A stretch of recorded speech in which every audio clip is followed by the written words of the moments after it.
Welcome everybody to Game XP Championship. Tonight we face off the Season 2 winners versus the Season 3 winners of this particular championship. We have RDE versus ELG. My name is Zayfrey and I am joined here by Quasars. Hi. So, my voice crack there. Quasars, what are you expecting out of this match that hopefully should be pretty exciting? Well, it's tough to say right now. I know that ELG has been making some recent changes to the roster, and I'm not really sure what to expect out of them tonight. But I do know that RDE has been doing very well this season, so I expect them to bring a strong game regardless. So I'm gonna kind of be on the side of RDE. I feel just because I know what to expect. Yes, I understand exactly what you mean. I do know that both teams are using an E-sub, and that would be Random Sync in the jungle for RNG and Yan and Jay in top lane for RDE versus Raynor, who is an E-sub for ELG. I do know that Raynor has had some previous experience with Elyon Gaming, and that they are going to have a bit more synergy. Personally, my team, NoF's Given, played against ELG yesterday, and Raynor was able to hold his own in top lane and play fairly well for that team. They also have another C substitute in Oni as support. So it'll be curious to see how they do in that. If they're able to pull off everything that they need to get a win here over RDE. RDE has some former members in Random Sync coming back. Although if I'm right, Random Sync used to be the mid laner for RDE and is now their substitute jungler who's going to be going up there. So I'm really curious to see how this game is going to be going. No predictions right off the bat. Yeah, I'm right with you on that one. I'm not really sure. But I am very excited nonetheless for this match. I do know that each team is going to be able to be doing their best and trying to get everything they can for this game. Yeah, I do know that Yeye is a very strong support. So I haven't really played with Oni since I was subbing in as captain for his team a couple seasons ago, but I do know that Oni is kind of versatile and that might hurt him a little bit in lane against Yeye in the bot lane. Because Yeye, he consistently plays support, he knows what he's doing, but Oni may not be aware of where maybe the best places to ward in the bot lane are, opposed to Yeye's knowledge. Exactly. We are going to be able to find out hopefully very soon as we get into Champ Select. We're having a few minutes until then, and I honestly think a lot of the action for RDE and where they should be playing around is that mid lane. We all know KTA is a very strong mid laner. He's going to be able to do a lot. Looking at just rank matchups, KTA immediately appears to have the advantage. KTA is at least showing right here Platinum 3, but I believe that is his flex Q rank. I think it's higher than his normal rank. Yeah, I'm seeing Platinum 5 on KTA. Yeah. And then Jerd is Gold 3. So right there, you at least think that he has some bit of an advantage. But we will find out sooner or later, as we're still waiting to get into game and Champ Select.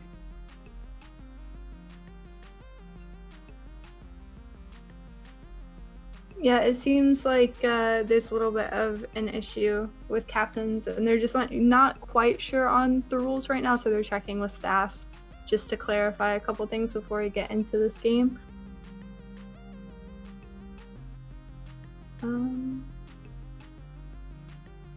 Now, I do know that KTA is a really strong mid laner. Frisian has had some difficulty laning against him in previous games, and KTA always makes roaming difficult for Frisian. So knowing that he's a really strong mid laner and having someone a little bit lower of a rank up against him might be I wouldn't say problematic, but it could be a little bit of a setback on the side of ELG, just because we know how powerful KTA's champion pool is, and you know, he's normally like playing as Victor, which he's very comfortable with. That puts out a lot of damage, and yeah, I'm excited to see like how he handles this laning phase. Exactly.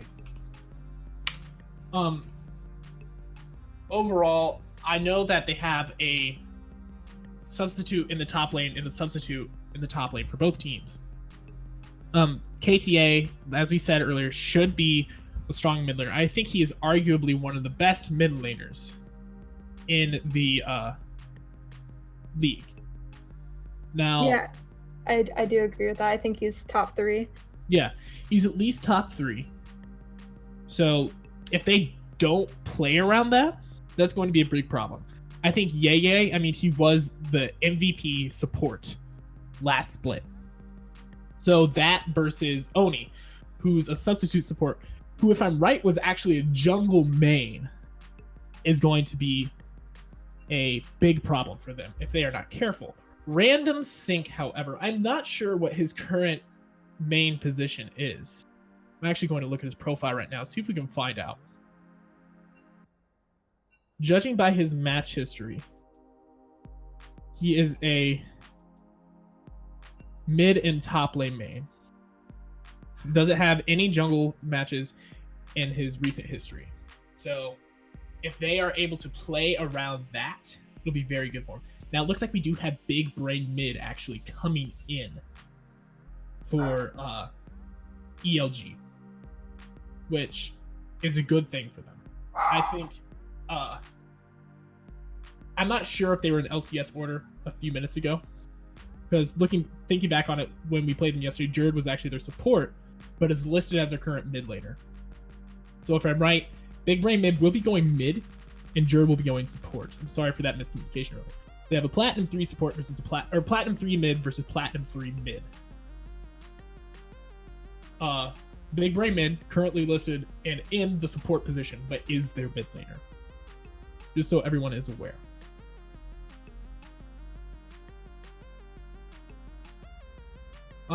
In the meantime, Twitch chat, while we're waiting to get into Q here, if y'all have any questions at all, make sure you put those in chat so me and Quasars can see them and answer any questions that you guys have, or at least to the best of our ability.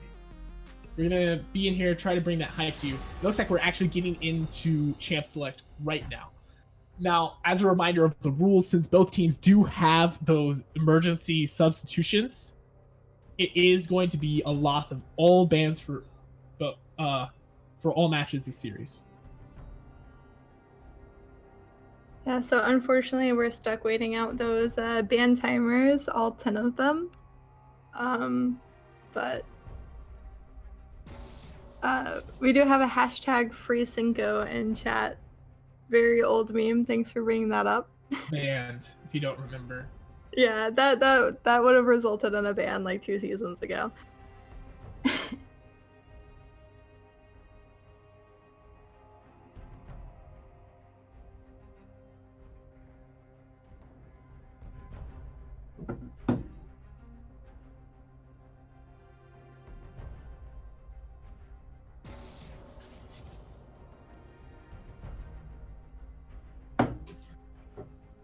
So I want to know, just looking right off the bat, you said you are predicting RDE for this match?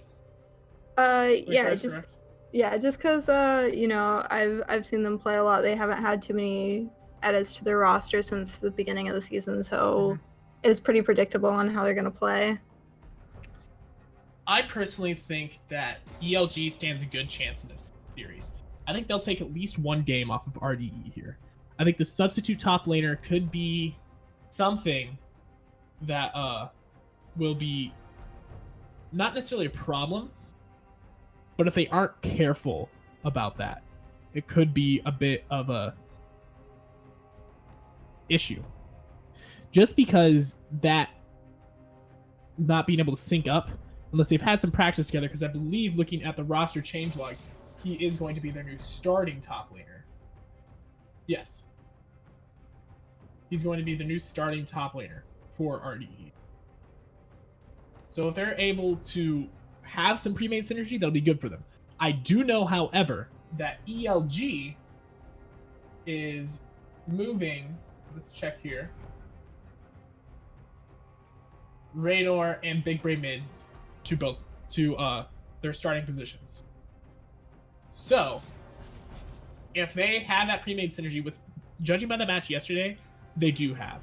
They're able to make the good early game calls. That's a big strength of ELGs. They're able to pull that off. They might be able to work it out. Yeah, as we mentioned before, ELG is trying to make a lot of roster changes recently. Their ranks as a team were kind of lacking, considering we upped the cap to Diamond 5 this season. With if you hit Diamond 4, you're still eligible to play.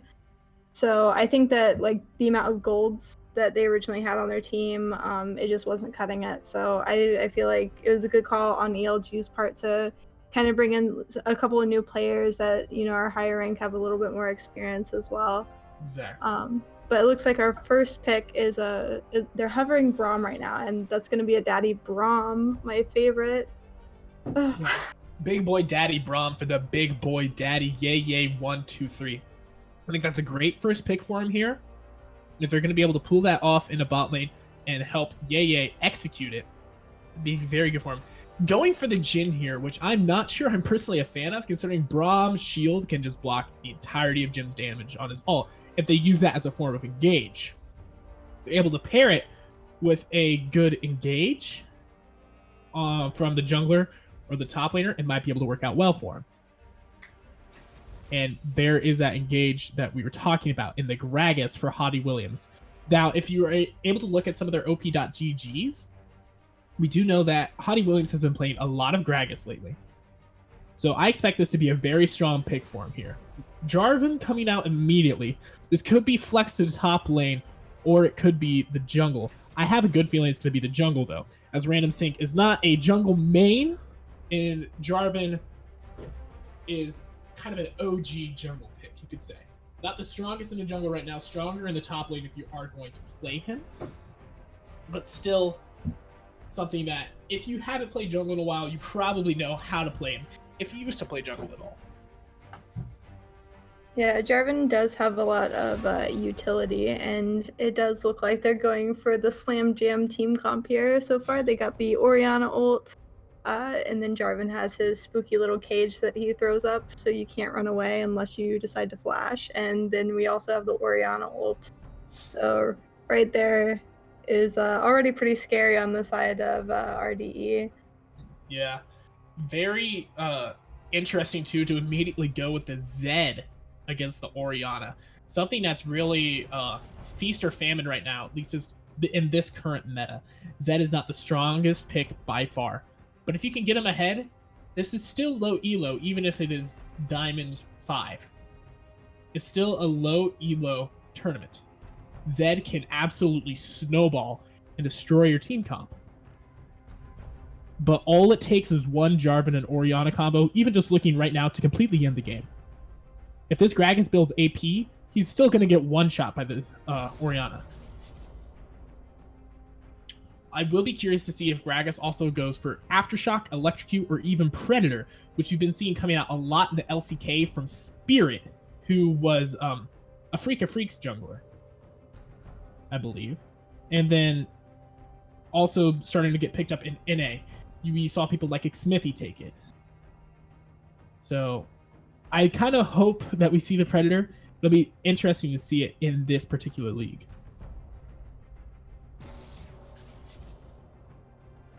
Yeah, but let's see.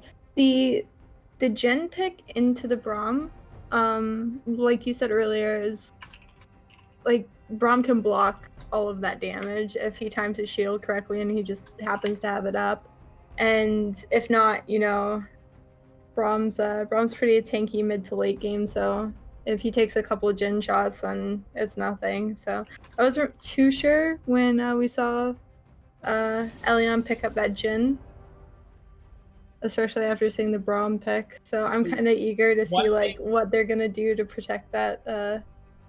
One thing I like about the Jhin pick, though, is yeah, Braum can throw up that shield, But if Gragas is able to get in there and get him out, that Jin ult's still going to be able to go completely through. We have an Alistair as well for extra engage. I actually like that because into Braum, it can still kind of get that hard engage if you need it, but still protect your Jin. Headbutt away the Jarvan out of his ultimate, actually, if you need to. Twitch would be an interesting pick here. Very weak early game, but we all know and have all seen the Twitch pentakills. And it will be the Twitch locked in for Finesse. Yeah, I really like that pick with the Braum. Like a lot of people, they don't see the potential of Twitch with Braum together, but like mid to late game when Twitch starts getting, you know, that bit of attack speed that he builds, he And can right definitely now, proc I the just Braum wombo passive. after wombo after wombo on the side of RDE. You have the Braum to deliver the ball. You have the Jarvan to deliver the ball. You can have Jarvan ult in, Orianna ult, Malphite ult on top of that, and a Twitch ult just tagging absolutely everyone. I love this draft out of RDE right now. Like, a lot of it's going to depend on random sync, if he's able to execute the Jarvan well enough and survive into the late game for Jarvan. Because while Jarvan is not in the meta right now, the whole reason is because if he doesn't get through the early game with the lead, he can be very bad. Yes, you can nuke someone as full AD Jarvan still. But if you have to go tank Jarvan, it's just not as effective unless you truly know how to play tank Jarvan. I would imagine this will actually be AP Gragas. Because you have a Zed in the mid lane on the side of ELG. So AP Gragas is what they need. They need the AP damage. Something for all of you that might play Gragas, by the way, interesting, is I've heard tell of a body slam proto belt to be able to get you further, kind of like you body slam Flash on Gragas. So that'll be really interesting to see if we're able to do it.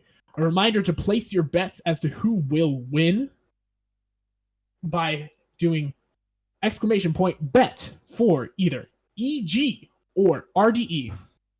Make sure it's bet ELG and then the amount of points that you have, or bet RDE and the amount of points that you want to bet as well. If you have a question as to how many points you have, you can use exclamation point points to find out that number. Enhancement does not support Zed. So what it is right now there's no rule against role swapping or anything like that. So Big Brain Mid is going to be going into the mid lane with Alistair in the bot lane. But since Jared is a listed mid laner, they have to be in that particular order. So Quasars, my question for you is, looking at these initial drafts, who do you think is going to be able to come out on top?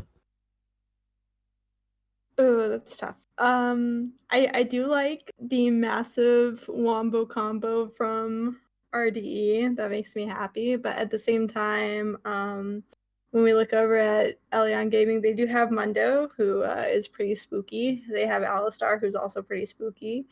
Gragas, if they do decide to go AP Gragas, I've seen that it's either a hit or a miss.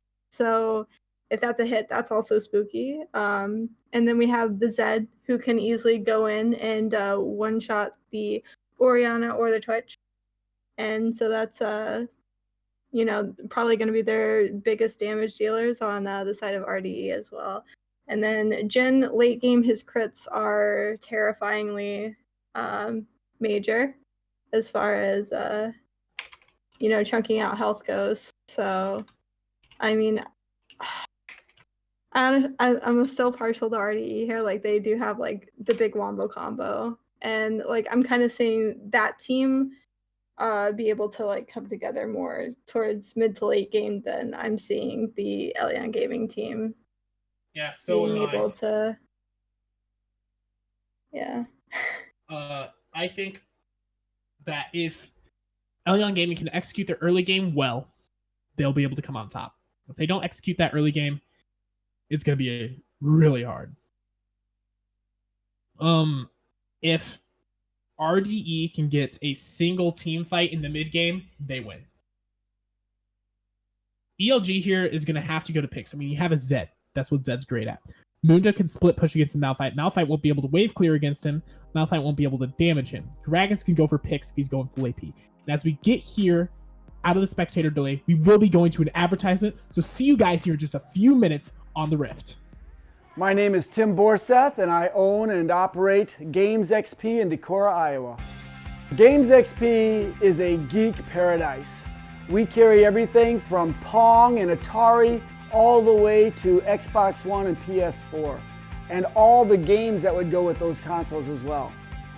We also carry a ton of movies. We have handheld games. We have Magic the Gathering, Yu-Gi-Oh!, Pokemon. We have D&D and Pathfinder. We carry Warhammer 40K. We have a vintage Star Wars selection. This place is great. My wife and I have had 6 kids, and they are so much fun to work with here at the store. They run the store as much as I do. And we now repair cell phones, game consoles, computers, and small electronics. Our store is instant fun. Not only is there cool music and cool stuff to look at, but we have a game room that is so much fun. It's free to play, and you just plug in your game system and enjoy life. The Game XP motto is bringing joy to people's lives through our products, people, and a place to play. So you have got to come to Decorah, Iowa, and check out Games XP and experience this geek gaming paradise.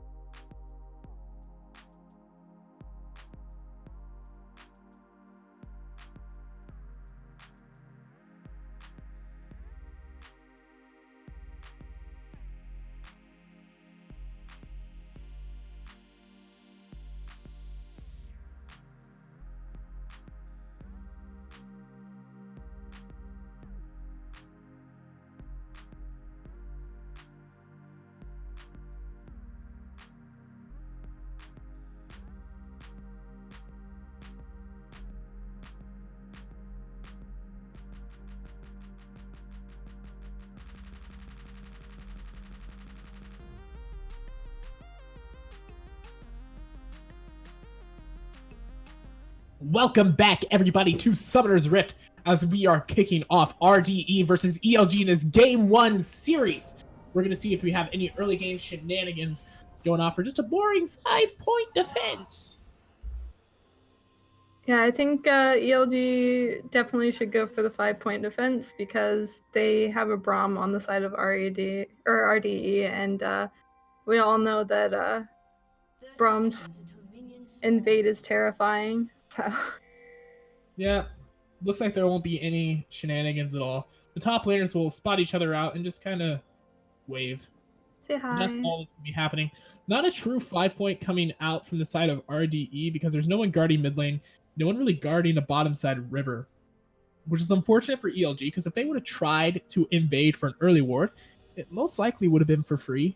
But the fact that they have a Braum is enough to scare them off. Yeah, and we're just gonna see like normal start on the side of RDE. Yeah, and as we said earlier, is the Predator Gragas as well coming out for Hottie Williams. Something I'm really excited about. It really just amplifies that Gragas' early game as soon as he gets those boots. He's able to run through lane, get an amazing lane gank off. So I want to see him try to put this bot lane of RDE behind with that Gragas pick.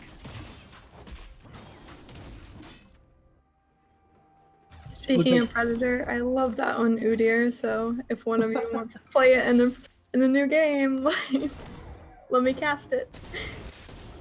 Looks like it will be a bot side start from both junglers coming out. Random Sync getting a really good leash from his bot lane. It looks like he will be moving in mid lane here for possibly an early gank. He's going to back off, most likely spotted by the Zed. Moving top. He will be spotted by some of ELG's wards, though. But as it is a Gragas into a Jarvan, I imagine he won't be contesting that. Lots of harass coming out from KTA onto Big Brain mid.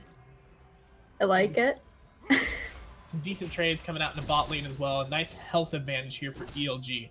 But, you know, Zed into Orianna, that level 1 is going to be awful for him. but we'll be able to see if there's some wicked outplays coming out at that level 6. That's what I'm excited for.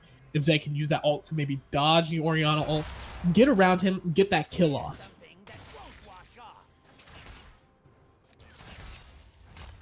All we're getting right now is like some little boops back and forth between like top lane, mid lane. Bot lane, it looks like they're just trying to maybe hit level 3 before they do anything. Yeah, nothing too crazy out except for some very small CS advantages. 5 in the top lane. It's going to be 3 now in the mid lane. But Big Brain, now that he has level 2 and level 3, actually, should be able to get some trades back down and get some farm a bit more safely. A 5 CS lead for the Jhin already. See if they're able to kind of zone the bot lane of RD off them. Oh, but a nice engage from the out. Not an engage, just kind of getting that Twitch off the minion wave there. Try to get him behind. The bot lane of ELG will hit level 3 beforehand. Up here in the top lane, we got 2 wet noodles, the fight of the century. Yeah, but unfortunately one uses mana. So he's got to be careful of that. Maybe not use too much or he'll have to back eventually. One thing I'm going to be looking for here is if RDE can get a team fight. That is going to be their big goal, is those mid to late game team fights. If they get one of those, I think they just instantly win, unless they massively misplay. We will have Gragas taking a blast cone over on the bot side. Looks like he might be wrapping around for a gank here in mid. He is going to be going for that Scuttlecrap at the bot lane.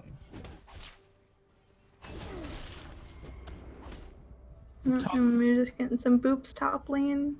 Yeah, Jan going a little low on mana, but Raynar going low on health. Will be a bit of a trade coming out, but nothing too huge.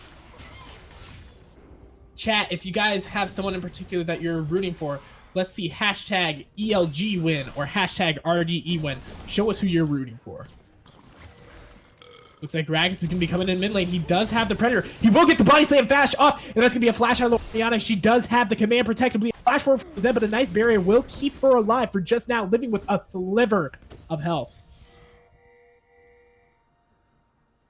A good early fight. 2 flashes and an ignite for both of Orianna's flashes. A nice hold on the barrier there to keep her alive for just long enough. She gets alive, but it's more shenanigans here in a bot lane. Will hit the flag and drag onto Sneaky. He's going to be going for it. He does get off the heal, but 1 stack, but a nice pulverize from the Alistair will keep his AD carry alive.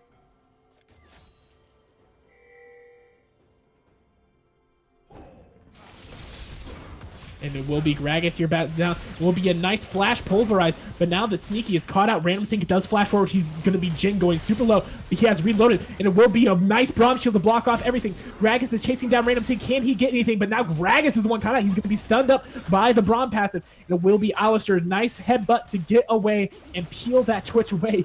So far, a lot of fights and a lot of summoner spells burnt, but no kills have happened yet on this map. Flash is burned almost across the board in the top lane, as we said, wet noodle fight. So nothing will be happening yet. It looks like we do have the bets going off. And it's 50-50 right now for this series. Will be a W taken by Big Brain mid forward. Try to get a good trade-off. He does get some health, but the QW is going to be enough to even out that health in the mid lane. Yeah, we do see that Big Brain is having a little bit of an issue maybe trying to dodge those Orianna balls. But he's been able to trade back that damage pretty well, so one of the most important I would call it pretty things even as well in that mid lane is Big Brain is even on CS. He doesn't have a kill just yet. I think as soon as Gragas comes back in, he's going to be able to possibly get that kill. They know that KTA has no summoners, but that barrier is coming dangerously close to being back up. Level 6 is here, hit across the board except for the jungle, where Random Sync has a 4 CS lead, so just 1 camp and a level advantage. Nice trade coming out in the bot lane. The bouncing grenade, I believe it's called. Dancing grenade. It's a good trade-off to finesse. Jan and Jay here has built him up a decent CS lead over Raynor here, who is now 13 CS ahead of him. And surprisingly, even though the pretty good early game out of the bot lane for ELG, Twitch currently has a nearly 10 CS lead over the Jhin. Looks like ping's coming down here into the bot river. See if there's any sort of fight. Gragas is collapsing. KTA doesn't have a flash yet, but he does have barrier. The fight will be called off. Gragas did channel his Predator there, so it's a bit unfortunate for him to lose that cooldown, but it's not a long cooldown at this point. Right now, looks like it is a... Doesn't show right now. 150 to 100 to 100 seconds depending on level. Gragas is coming back in the mid lane here though. Ignite is down into an Orianna. It will be the ult coming out of Zen. Barrier has been burned. A lot of damage, but a nice ult from Orianna peels off, but is not enough to save his life. It will be Orianna going down. First blood for Big Brain Mid, and that's exactly what they do. Yeah, good barrier, good ult, but unfortunately that was just a little bit too much damage coming out on the side of ELG for KTA to walk away with his life. So that will give Big Brain a now 6 CS advantage over him as well. Jan going down a little low here. Raynor has his ultimate. He might be able to take this fight, but advantage on him, the minion advantage, so Raynor backs off. Level 6 now hit by both junglers. See if they're able to do anything with that.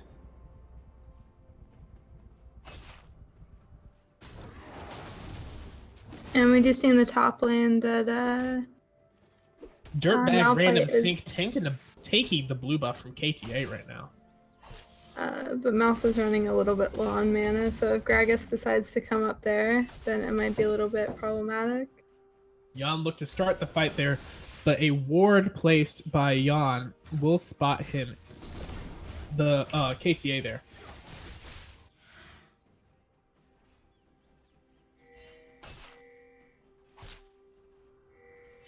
Shuntelli, KTA did not have flash in that last fight. Who got, oh, looks like Jarvan, sorry, was able to pick up that scuttle crab there.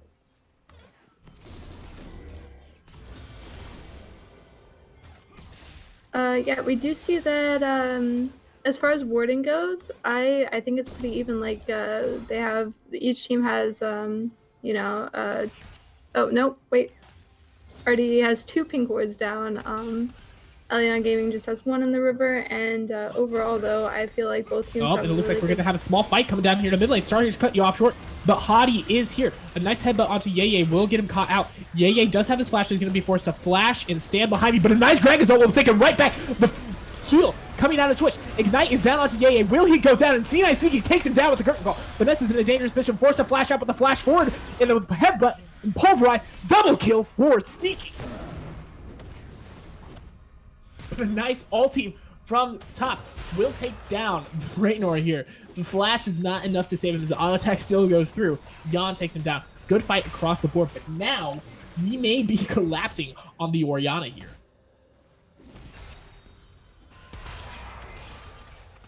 Looks like we won't. Predator was channeled, but KTA took the safe way down.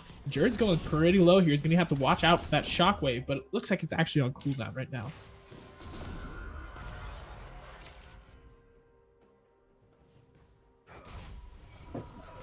Yeah, that was a little bit of a mess for RDE in the bot lane there.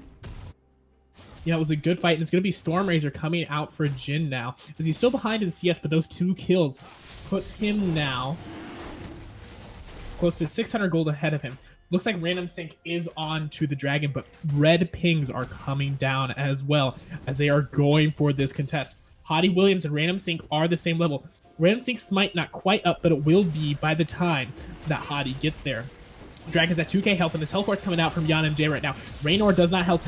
Raynor's already there, as they're going to be looking to take this fight. Random Sync forced to flash out, but a nice stun will come out to him. Dragon's down to 1100 health. Are they able to get it? Dragon secures the Dragon, but now Big Brain Mid is caught out. He does take it out. He does get the kill on the Twitch in the backline. Random Sync has gone back in. He will be taken down. It's now a 6-1 lead for ELG.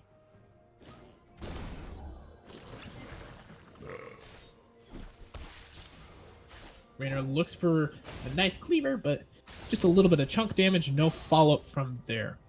A good fight coming out for ELG there as they pick up 2 kills and the Infernal Drake. They're going to be looking to pressure this. Hottie has channeled it, but a nice ulti will pull him back in. A nice Shockwave will take it, and Hottie Williams will go down, so he gets a trade kill there in the end at the cost of his barrier.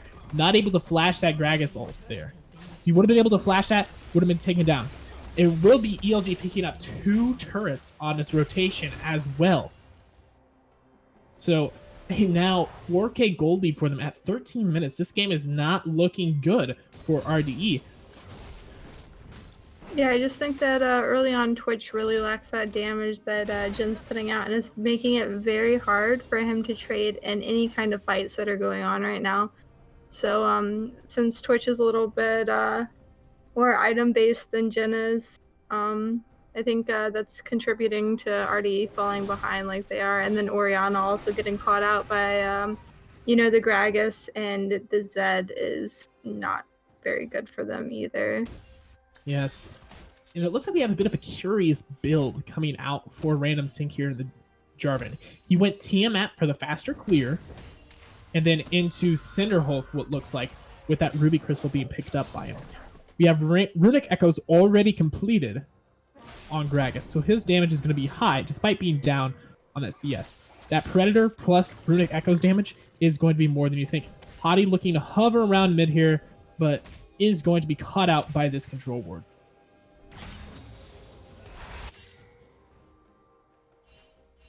And it's good that Jarvan was able to like be there to kind of contest this tower getting taken, but at the same time the support was able to roam all the way up to top lane. Random Sync is here, and it will be Alistair getting caught out. Looks like he's taken down, but like we talked about earlier, he is able to headbutt Random Sync right out.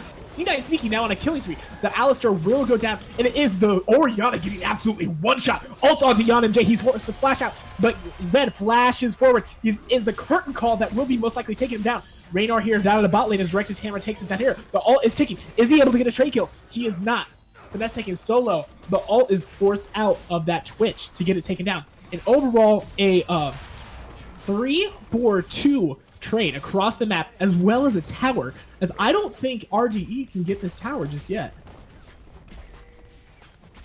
No, Yeah, they will be able to get this tower on this rotation, so that bit of a consolation prize. But ELG straight on to the Rift Herald. I feel like Elyon Gaming is doing a much better job for as far as rotating goes than they have been in the past. Like like the Zed is keeping really good tabs on KTA, making sure that like wherever KTA goes, he's right there behind him to try to, you know, stop him from, you know, outnumbering any of the lanes at any point in time. And you also have the Gragas, who's very well aware of like what's going on around the map, so he's also rotating. And then we just saw the Alistar rotate up to top lane to help out as well. Even if he got caught off, he was still like there to help out his team if need be.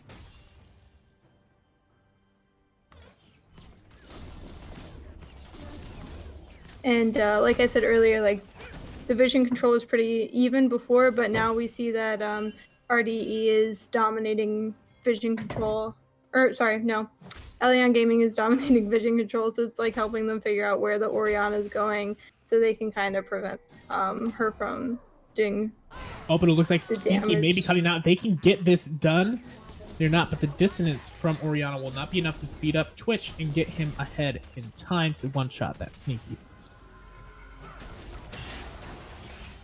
Looks like they may be trying to go for some sort of team fight here, as ELG is just straight up 1-3-1-ing right now. But no outer turrets here for ELG to defend. Or not ELG, sorry, RDE to defend at the moment. Still a 4K gold lead in the favor of ELG. They're the ones that fall off, besides, you know, picks like the Mundo and the Alistar, who don't fall off quite as hard. Still unsure as if it's to a full AP build for Gragas just yet, because we see Runic Echoes and Sheen that could, and a Ninja Tabi. Now that could be into something like Iceborne Gauntlet, which is quite strong on him, or a Lich Bane, which is also quite strong on him. Then Ninja Tabi. Ninja Tabi would be very good here against the side of RDE, as a lot of their damage is auto attack focus.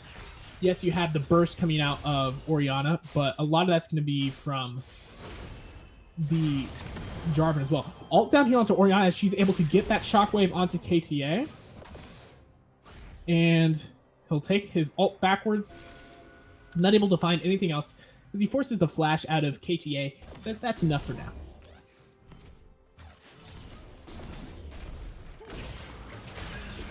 Does burn that stopwatch though, so it's a good cooldown for Big Brain to catch.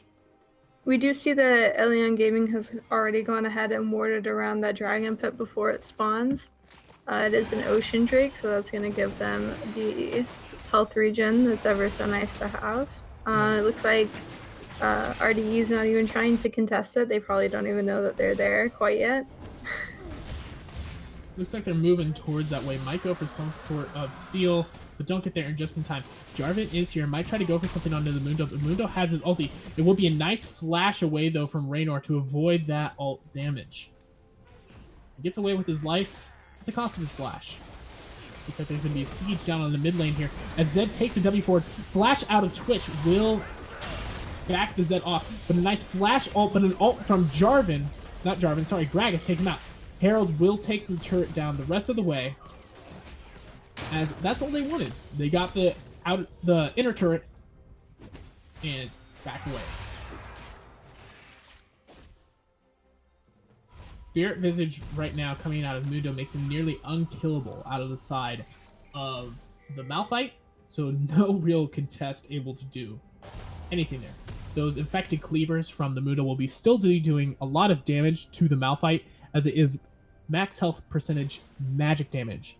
And Malphite at this moment has the Doran Shield, Ninja Tabby, and Sunfire Cape. So if he's able to land a lot of cleavers, he's still going to be doing a lot of damage to Yan and Jay at this point. Stand behind the drum!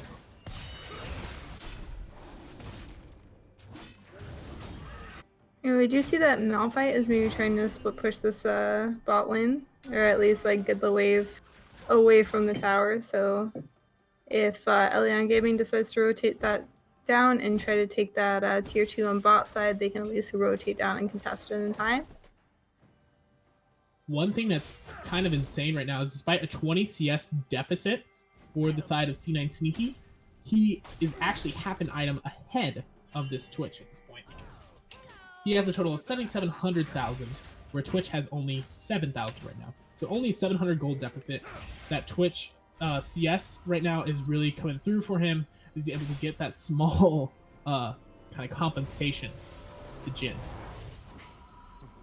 Right now, it's just kind of a stalemate as RD isn't looking for any fights right now. They're looking to try to scale up and lose the minimum. You hear that a lot on any LCK cast. You'll hear Prophet Smithy talking about how teams are just playing to lose the minimum. They don't mind losing some right now. It is a 4K deficit. Nothing that can't be comebackable. So they're looking to just scale up, get as much as they can. Looks like Braum will be going towards that Zeke's convergence for his ult. Power up those Twitch autos even more. Yeah, and we do see that Elyon Gaming is doing their best to maintain that vision control that they were able to get before. I don't see RDE warding too many objectives. Like, they do have a ward on Baron, but as far as like in their jungle, they hardly have any vision at all. Rainer's gonna have to be a little careful here that doesn't have to pop that ult, because he's taken down to about half health just from some little trades.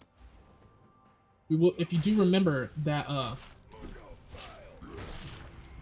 you do have to remember, sorry, that Mundo's infected cleavers were changed, so even if you land them on a champion or kill a minion, it does not grant full health anymore. That is lost. Looks like he will be going for a Sunfire Cape second. No Warmogs, which I'm a little curious about, because while he does need to get a little bit more tanky, that Warmogs will allow him to just constantly trade against Yan and Jay and win in the long haul of these trades. But just relying on that Ocean Drake right now to get that up. We've reached about almost 23 minutes now, and across the board, nothing crazy. Be curious to see what these two daggers build into for the Twitch. I would assume either a rapid fire cannon or runes. There will be an ult coming down for it on the Twitch. The ignite and ult tick will take him down. Auto attack coming down on KTA. That was the 4th shot there. Take him to about 3/4 HP. Titanic Hydra finished for Jarvan, but the CS has evened out now. For the GXPC, he is going to be going tank after that Runic Echoes with the Iceborne Gauntlet. There'll be some trades coming out here between these two wet noodles.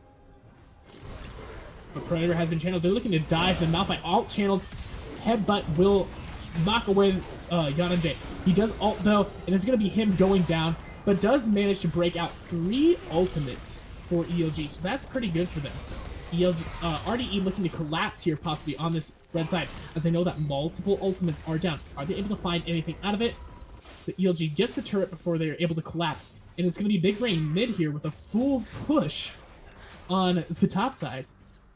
And Yananjay lost his ult and his flash there, which is just something a little disappointing, honestly. I don't think he had a flash. He should have known that he was dead.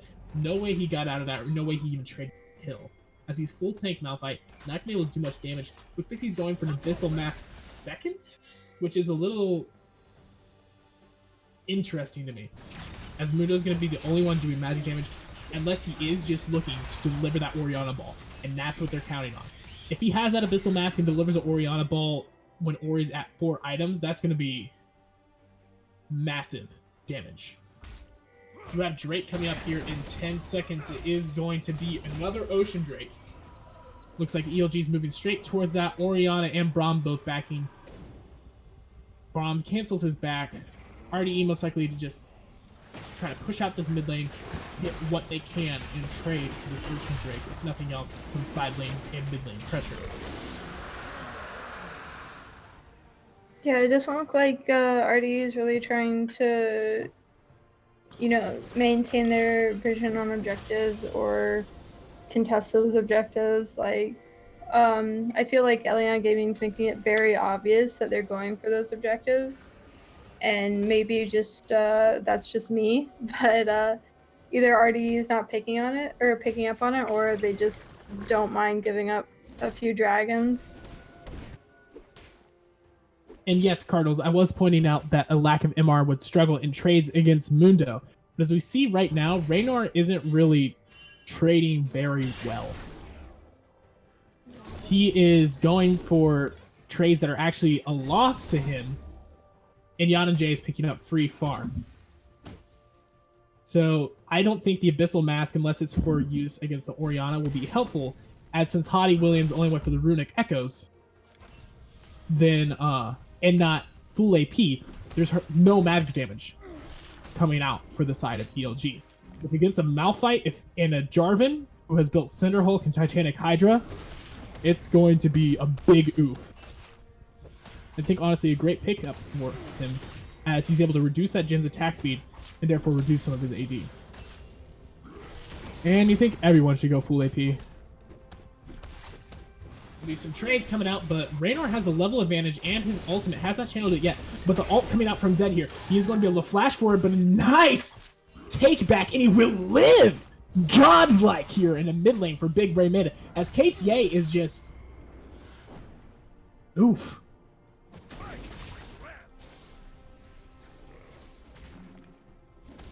Yeah, I just don't feel like KTA is doing too hot this game. The Zed's definitely making it hard for him to roam and get the picks off that he needed kind of early to mid-game. Elyon Gaming does have quite a bit of vision control in the jungle as well, so like I feel like RDE isn't doing a good enough job to kind of, you know, see where Elyon Gaming is this game, so it may be taking some free auto attacks here though. This could be a little risky.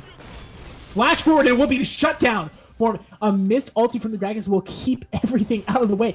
As I said, very risky, and that will be a total kill reward. I can't see it right now. What is it? It will be 675 gold towards the Twitch. A huge shutdown for them, and onto the exactly the right person. But we'll be alt down onto random sync here.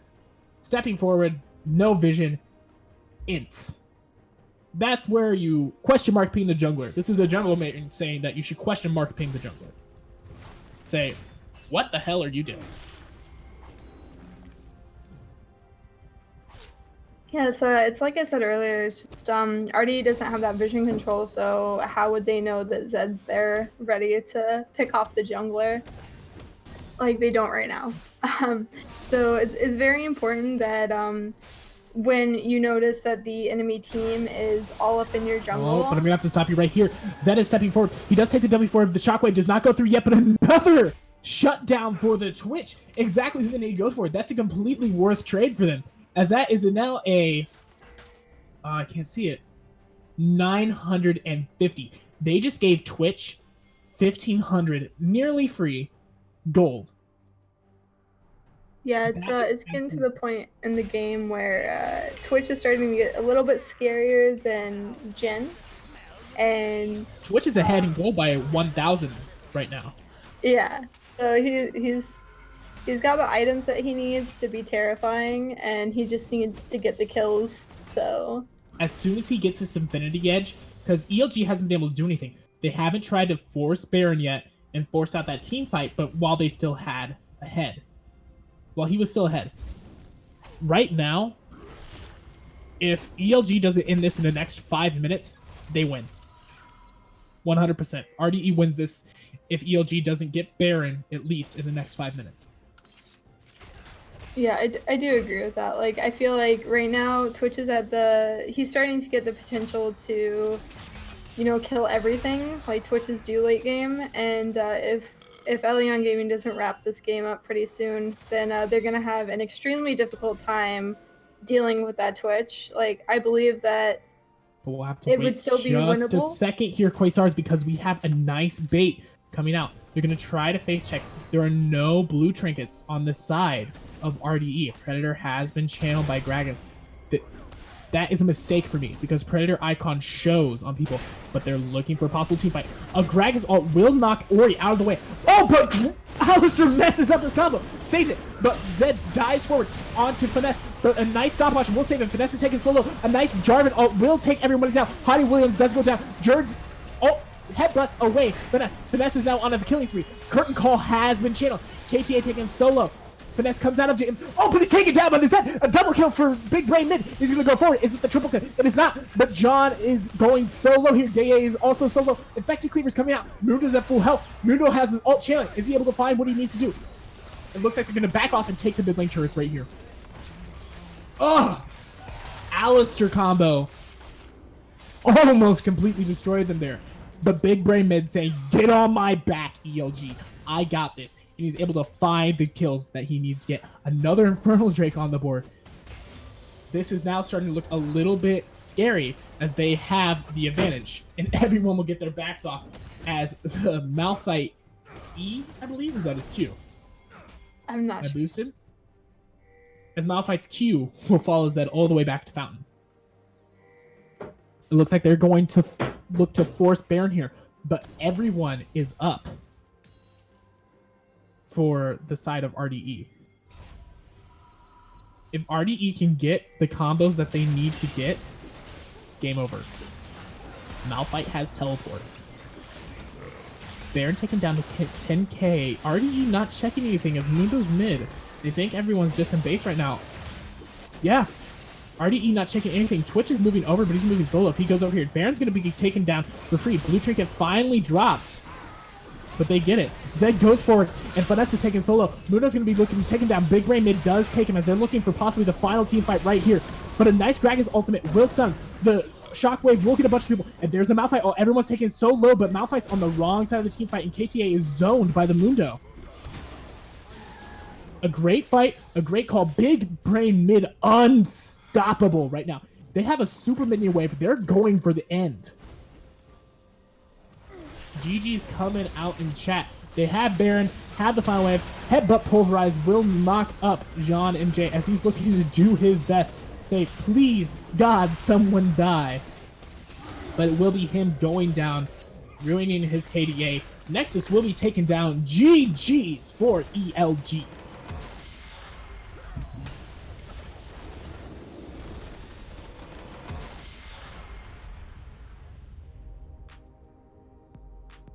A good first match coming out of ELG, pulling off exactly what they needed to do. Despite it going all the way to 30 minutes and Twitch being on the items that he needed to, Twitch was just caught out a couple too many times. Almost came back, but not able.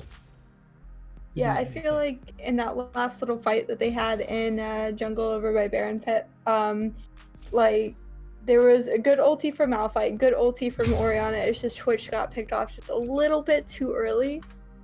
Maybe if he hadn't gotten picked out by Zed, and if RD had better vision control in that side of the jungle, then Twitch would have been able to clean up that mess, and they could have maybe had a bit more of a comeback. But it's just a little bit unfortunate for the side of RDE. Yeah, ELG with a nice game 1 here, going able to take this to game 2 match point for them. See if RDE is able to take this to a game 3 and a match point for both teams. Caster's going to be taking a small break, and so are the players, so we'll see you back in just a few.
Welcome back, everyone, to Red Dusk Esports versus Elyon Gaming. Teams will be switching sides, so it will be RDE on the red side, as we would expect for Red Dusk Esports, and Elyon Gaming on the blue side. My name is Zayfrey. I'm joined here by Quasars. Hello. Welcome back. We'll be getting into champion select here in just a moment. We did have Elyon Gaming pulling off their nice early game 1-3-1 draft against Elyon Gaming. Against RDE, who drafted a team fight comp but wasn't able to find what they needed. Yeah, that was just a little bit unfortunate for RDE last game. Like, they did put up a bit of a fight towards the end after Twitch got items, but it just wasn't enough. It's just, as a team, they weren't really working together with that heavy team fight comp that they had going on. So Elyon Gaming was able to pull out a win, and now we're going into round 2 of this best of 3. Unfortunately for both teams, neither had bans because of last minute use of E-subs. So we're just going to sit here and wait out these ban timers. Exactly. And with these ban timers waiting, unfortunately that means Quasars have to attempt to talk and entertain you all. So I believe the contest is still running. We'll find out real quick. The contest is ended. We've just been informed. So unfortunately, if you haven't placed your bet yet, then sucks to suck.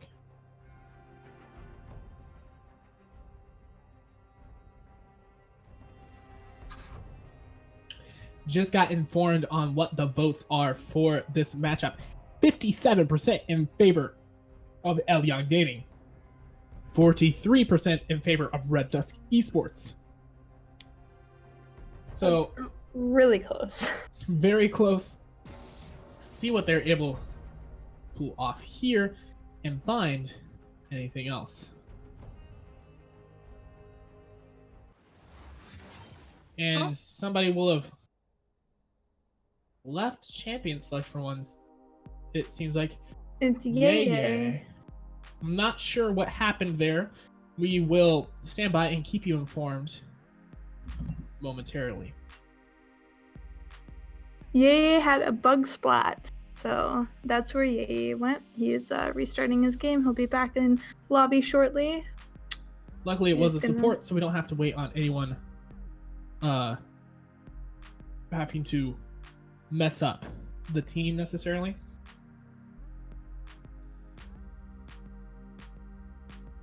We will be seeing, so they don't have to go in, then go to spectate, then drop back up and get back in LCS. Yeah, like reorder the lobby. Back in and then get right back into champion.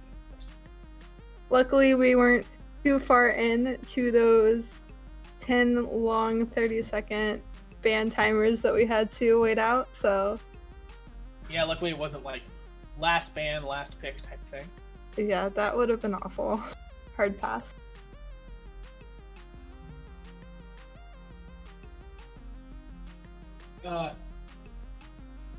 So I want to know from you, Twitch chat, after this first game that we've had, who do you think is going to take this series? I want to see in Twitch chat who your votes are. Use hashtag ELG or hashtag RDE to let us know who you are not only rooting for, but who will actually take this series. Again, ELG is up 1-0 to this in this series, and will be taking the series if you take this next game.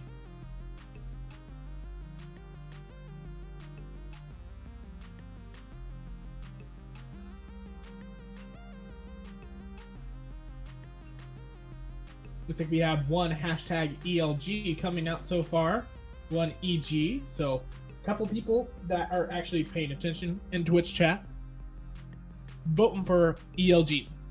Quasars, I want to know who you think is going to be taking this series after that game 1. Ooh, after game 1, I'm actually now leaning a little bit more towards ELG. Like, the only reason I was really 100% with RDE before was because, like, we knew the roster, we knew, like, what they had been doing all season, and Elyon Gaming came in with this new roster. We didn't really know what to expect, but they proved, I think, in game 1 that they have a fighting chance. So RDE in that last game, they just weren't synergizing very well as a team, opposed to Elyon Gaming. They didn't have very good vision control in their jungle, so that was very painful for them as well. So I think that Elyon Gaming could very easily take the second game as well if RDE doesn't, maintain that vision control like Elyon Gaming was in this past game, and if they aren't able to come together and actually work as a team as well. Yeah, I think what RDE needs to do here in order to pull off a win in this next game is to draft something that, yes, they drafted for team fight, weren't able to find those. But draft something with a little bit more early game prowess. Orianna into Zed, yes, she can poke him down early. 6 hit, she wasn't able to find anything. I want to see something with a little bit more early game prowess so that RDE is able to actually do something in that early game and not just try to lose the minimum, which we saw they weren't able to do. They couldn't defend against that 1-3-1. They gave too much early game and lost from there. Yeah, I would like to see KT on something a little bit different this game. Maybe bring out his Victor that we all love so much.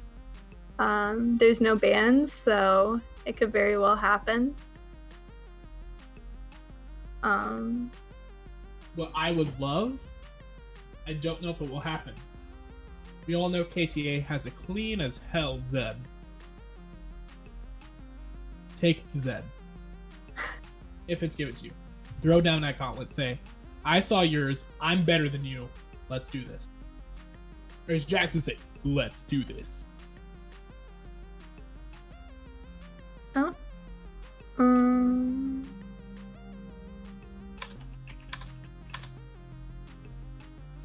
Looks like it was Ye's client overall giving issues. So as we said, we're waiting on that to somehow be resolved or for the RDE to bring in a sub. Right now we have a sub in, but he has now left the lobby. So we'll see what's going on in there. Yeah, they might just be trying to reorder a little bit. I don't really see... Oh.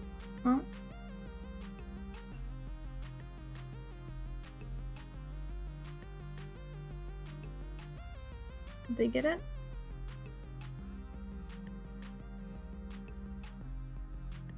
It looks like they're just reordering right now, so we'll wait on that.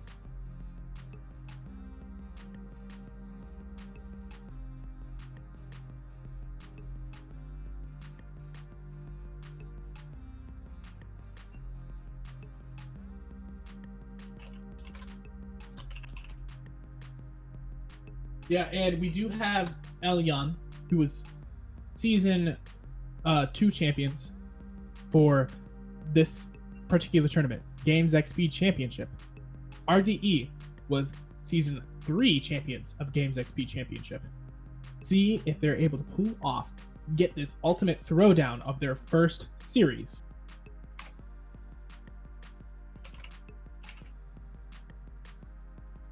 Ooh, I love the hashtag free Syncos in the chat.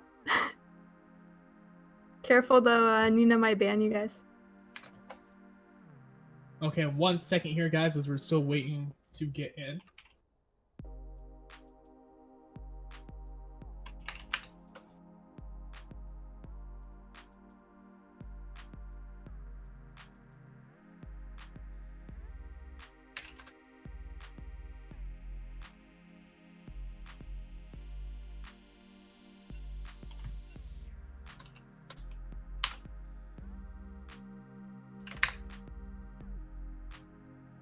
So it looks like we are still going to be waiting for just a single moment here, trying to get everything figured out if we can.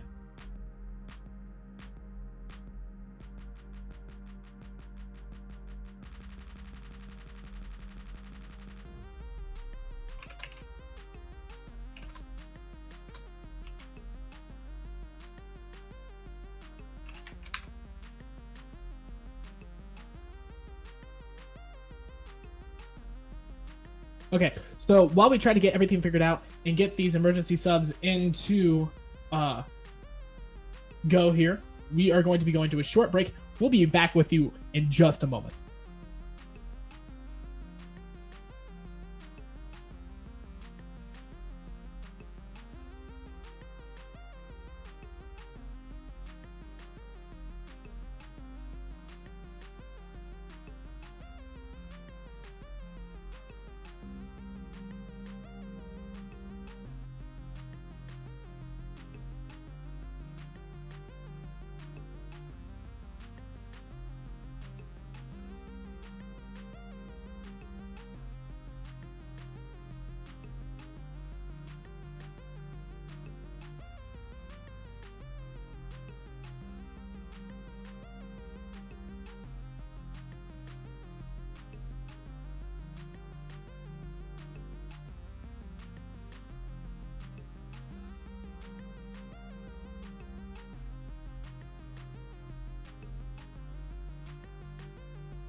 Hey everyone, just a quick update here. We did have some rules that were noticed and are in question at this moment. So we will be just taking a few more moments as the Games XP Championship staff will be investigating those rules. So just treat this as a long, unordered pause. As we've taken this, enjoy the song, enjoy Twitch chat, and tell us who your predictions for this series are going to be.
Welcome back, everyone, after this long pause that we had here as we had to check some rules. Everything will be good. The series will proceed as planned. Thank you for holding on with us as we get ready for this next match of ELG versus RDE. Hopefully, we will be hopping into Champion Select right away. Again, my name is Zay Frey here. I'll be your play-by-play caster today, joined here by Quasars as my color caster alongside. Yep. So we're getting into the game. Unfortunately, again, neither team have their bans at all because of the use of E-subs last minute. So we gotta wait out those ban timers. Yeah, again, it's a bit unfortunate, but you will get through it. So as we wait out these first 6 bans, I'll be asking, again, Quasars, who do you think is going to take game 2? Yeah, like I said earlier, I think it's going to be a little bit tough to kind of pick because, like, we saw that even though RDE had a really good team comp, they just didn't have the team synergy to work with it. They didn't have the vision control either, so they were getting caught out just a little bit too much by ELG there. But like then again, ELG, like if they get picked off by RDE this game, then it could easily go in RDE's favor. We do see that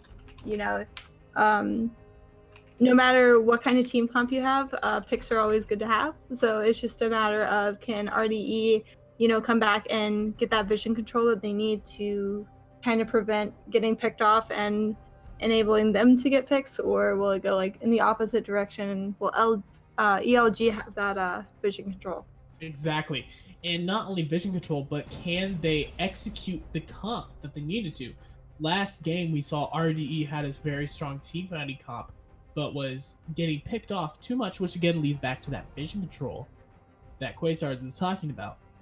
But can they wait and effectively lose the minimum to let a team comp scale up? Or will they go for something more early game? Looks like we will have, I believe, the last ban coming through as we'll be getting into first pick here for ELG.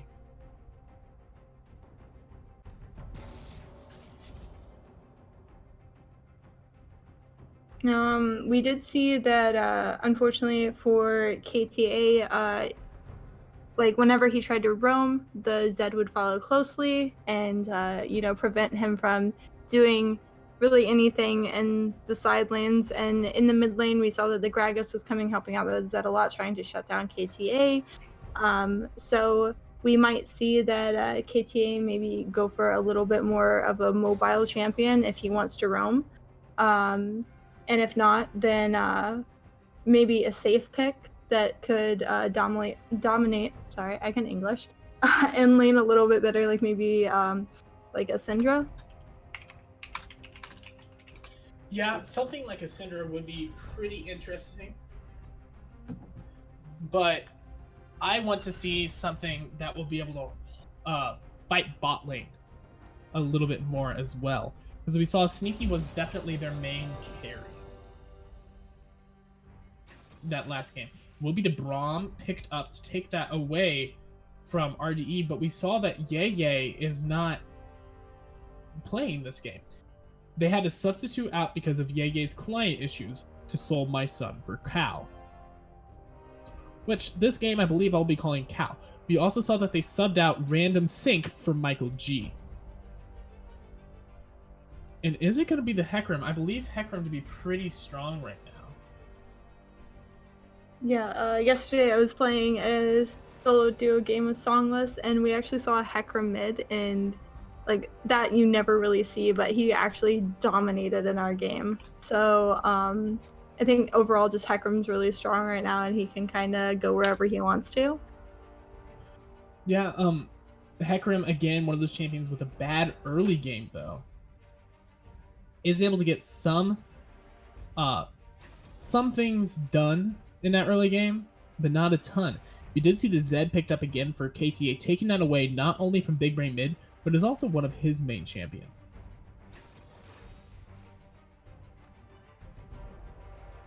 Right, and we do see that the Braum and the Jin have paired up.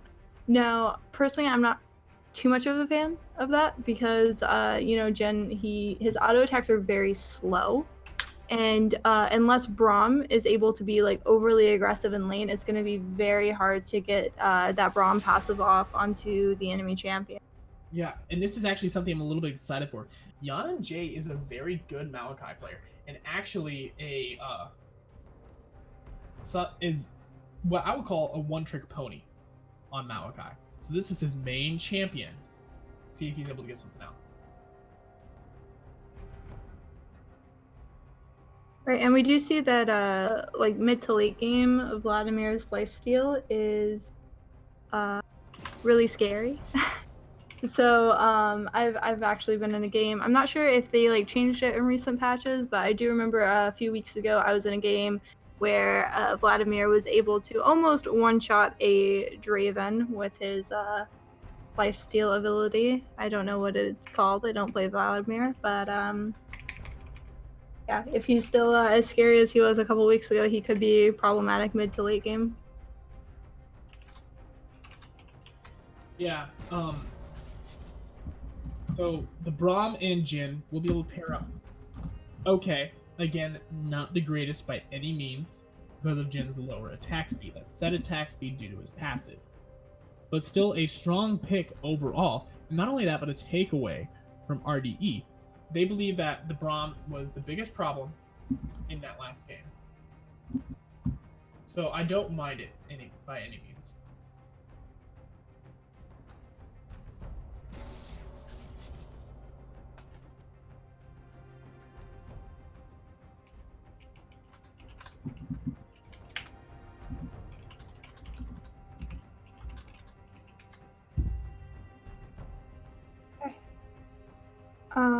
Let's see. Well, we do see that Hecarim is thinking about taking Ghost here. He's already pretty speedy with, I believe, what is his W, if I'm not mistaken? His E, thank you. So he's pretty speedy with his E, and he's getting Ghost on top of that. The only thing that I could think of that would make it worse is that if he stacked a Predator on top of that as well. The reason that you would do this is because Hecarim's passive, he gets attack damage based on his movement speed, his bonus movement speed. Right. So the Ghost gives him that little bit of extra movement speed, as well as just being a great champion with movement speed. Same reason you would have taken Ghost before on Olaf. You take the Predator because Predator not only gives you more movement speed, but it gives you extra damage on your next ability. So that E plus Ghost plus Predator can be a ton of damage right off the bat. Right, and we do see that Kench is unbenched. He's coming out to play. I'm excited for that. You rarely ever see Tom Kench.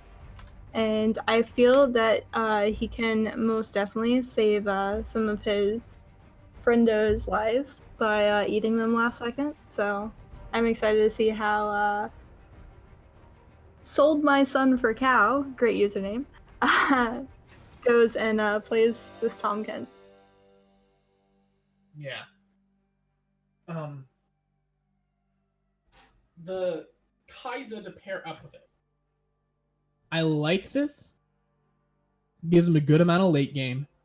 The Tom Kench is able to keep her safe. But now we see the Kindred coming out for Hottie Williams in the jungle, which I also like. Because that's going to allow her to get that extra pressure on Hecarim early game. But if she messes up those early skirmishes, it's going to be very detrimental for her. Right. And oh, that threw me off for a second. That's right. Braum and Vladimir are going to lane swap once they get into game there. So because of their current positions on their roster, they have to be in LCS order based off of what their roster says. So once they get in game, Vladimir will actually go mid and Braum will go bot lane. Yep. And looks like we're going to be having our 3-minute spectator delay. here. Based off draft, who do you think takes this game? Ooh, that's actually tough. I think Kate's geez, already he has a little bit of a better draft here. Like we see a lot of AD coming out on the side of Elyon Gaming, so it's gonna be super easy to just build armor and not take too much damage from their team. The only AP they really have is the Vladimir. So if they do decide to build armor, then Vladimir would really be the only issue. So I feel like it's a little bit. Oh well, actually, now that I'm looking at it, Maokai would be the only AP. So I guess they're actually pretty balanced. Yeah. One thing that could be good for RDE here is if they go the AP Kaisa. Not sure if they will, considering their jungler in the last game when they had a full AD comp. Again, it was ELG. Went tank Gragas instead of AP Gragas, but they came out on top.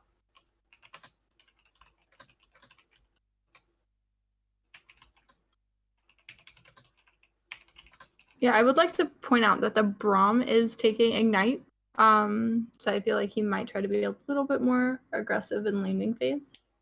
Like I said earlier, with Braum and Jhin, it's very hard to get the Braum passive off if your Braum isn't being a little bit aggressive there. So I feel like Braum's gonna kind of try to go in, get those stacks on his passive off, and maybe have the Ignite just to secure any kills that might be able to flash away in other instances. Yeah. So I'm going to be real excited overall for this game. KTA has one of the signature champions in the Zed. Finesse was able to get some really good plays off in that mid-late game. So see if he's able to take that really good mid-late game champion in the Kaisa. Have a bit more early game out of the Zed, bit more early game out of the Maokai as well, as far as like not being able to die, make some plays if they need to, go to engage out of the Hecarim, and some protection out of the Braum.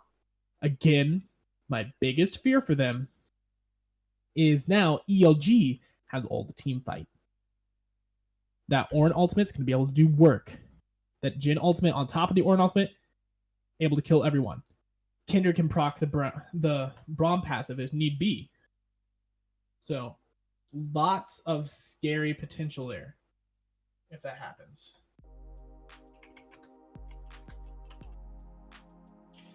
We will be going into our ad break here, so we'll be back in just a few seconds. My name is Tim Borseth, and I own and operate Games XP in Decorah, Iowa. Games XP is a geek paradise.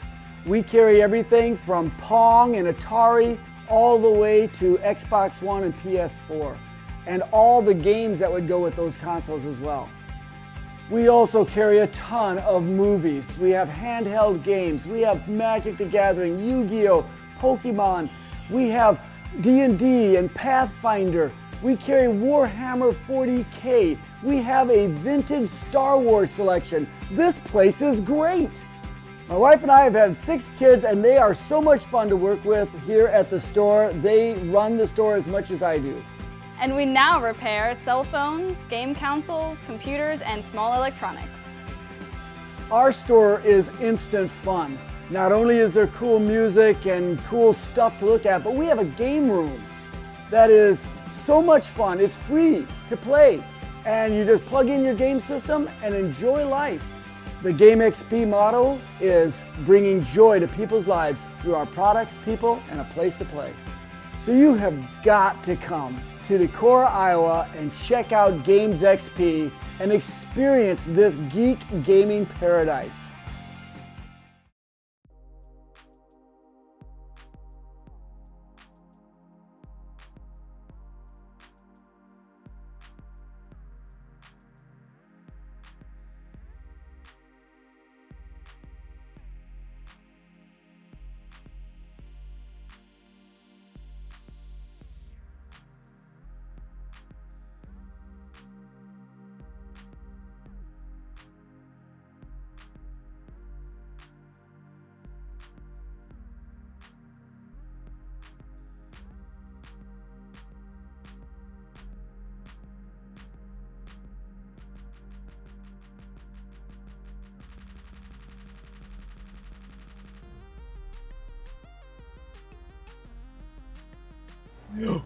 Welcome back, everyone, to Elyon Gaming versus RDE. We get into game 2 here as Elyon is up 1-0 over RDE as well.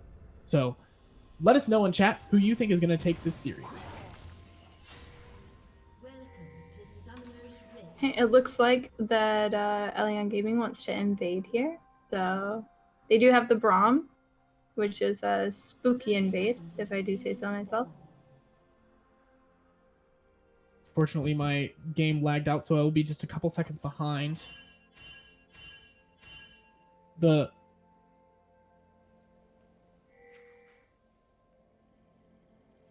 Okay, and I am caught back up. Looks like it will be caught out, though, by a good spotting and good defense by RDE, and everything will be safe.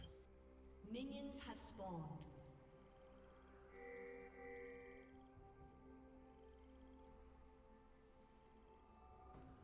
And we will continue to go. Looks like both junglers will be starting bot side as well.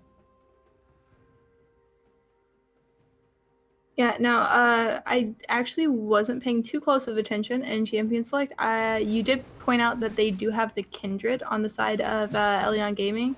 Now, in laning phase, I feel like Jen does have issues getting that Braum passive off, like I mentioned before. But with the Kindred ganks, that will definitely help get that passive off a little bit faster and get that stun off on the enemy champions a teeny bit faster as well. And that will also help out in team fights when we see the Kindred start to build the Hurricane and her damage items as well.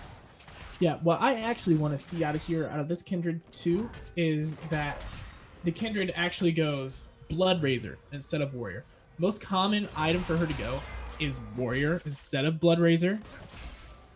So, despite that being the more uncommon start for her, it will be better because of the tanks that RD actually has. They have a Tahm Kench, they have a Hecarim, they have a Maokai especially. Kindred was able to get that first mark and is actually moving up now to possibly 3-buff this Hecarim.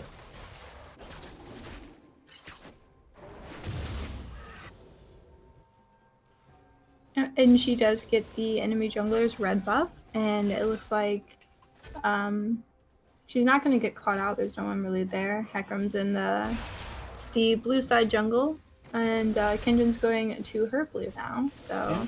I think that was a very good invade on the Kindred's part there. Yeah, that 3 buff there for the Kindred is going to be absolutely huge for her, because Hecarim needs this early farm. He's not an early game champion at all. I really wish Kindred would have had her ward to be able to ward that Raptors camp, because if she did, it would have been absolutely insane for her. But she might be able to get 2 marks here right off the first clear, as Hecarim's trying to move up and possibly take some of her camps, but he's not going to find anything to take unless he goes to Raptors or Krugs. But he might look here in this mid lane. Pings are coming down. He has not channeled his Ghost. Has a nice pull out of Vladimir. Will keep him safe from there. And Kindred has gotten... Let's double check here. Yes, she did get that large Raptor and was able to get everything off that she needs. Kindred's moving into the mid lane here. She does get the E down, is going to try to get some more, but nothing else found. 2 stacks though for that Kindred already is actually huge before 4 minutes. Yeah, I'd like to point out that the bot lane of both RDE and ELG awarded the same bush. So they've got pretty much the same amount of vision control in the river. I just thought that was funny, because typically like one normally awards a little bit upriver, or you know, maybe one would award the tri-bush. Oh, but Hecarim's here. But again, a nice pull out of Big Brain Mid is going to keep him alive against this Zed and this Hecarim. Hecarim hasn't been able to find anything yet. He's going to be able to go up here and take this mark away from Kindred, but Kindred already has 2 marks. This is great for her. And actually, if he takes this too soon, it's going to be bad for him. Braum moves up, tracks that Hecarim. Kindred's going to know that she's going to be able to take up this Scuttle Crab here for absolutely free. Looking top, I don't know if that ward expired yet or not. Aftershock is down for the Maokai. He has no E either. A charge forward from the Ornn will take him. The slow has landed. W has gone. He flashes forward, but it's a little soon, and they're not going to be first blood over for the Kindred. Yeah, I feel like that timing with the Kindred gank was just right. The ward, I believe, did expire right before she got into vision of Maokai. So she was, I would say, extremely lucky there with that timing. Yeah, the only unfortunate thing is she didn't try to mark the Maokai beforehand. So she might be moving up here for a return gank. Xeon already has his Aftershock on cooldown again, but yeah, she will be moving up. A little bit of a trade coming down in the mid lane, but I don't know if this is a smart idea for her just yet. Hecarim's on the bot side, they don't know that, but Ornn has 6. Are they able to pull something off as Maokai just TP back? To be so something. If he lands a knockup, he does not land the knockup. No mana. Kindred is back in base though, so nothing to happen just yet. Already though, we see a 13 CS lead in the top lane. This is before Ornn's even taken his first back. Ornn as champion doesn't have to back naturally. Level 6 is coming out from the mid lane here. Maokai still has no 6 as Raynor has a good experience lead over him right now. Hecarim's hovering around bot side, but nothing too much has happened yet for him. He's just trying to scale. Does have those Predator boots of speed already, so it'll be a good gank for him if he's able to get it.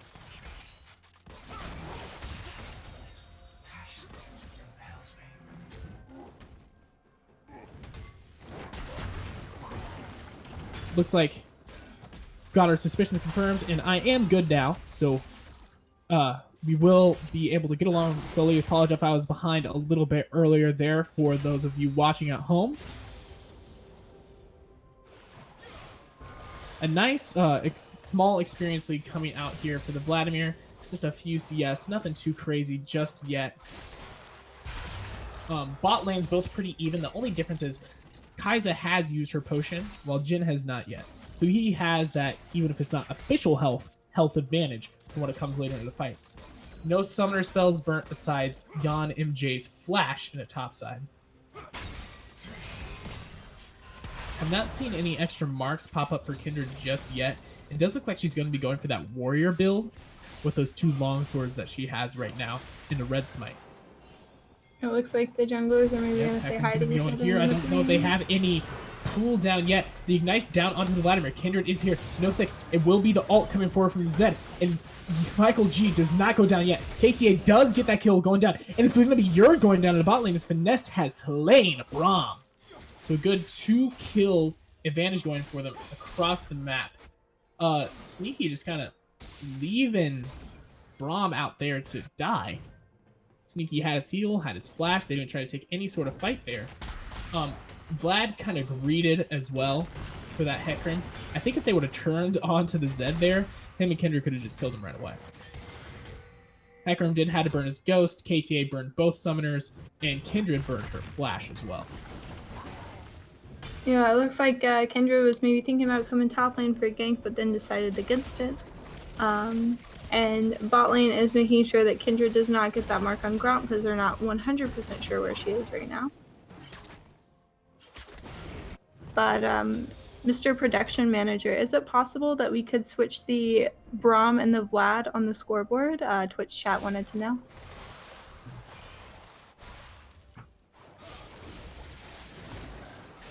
Oh, and nice damage coming out already in the mid lane as KTA's one combo there did about half of Vlad's health.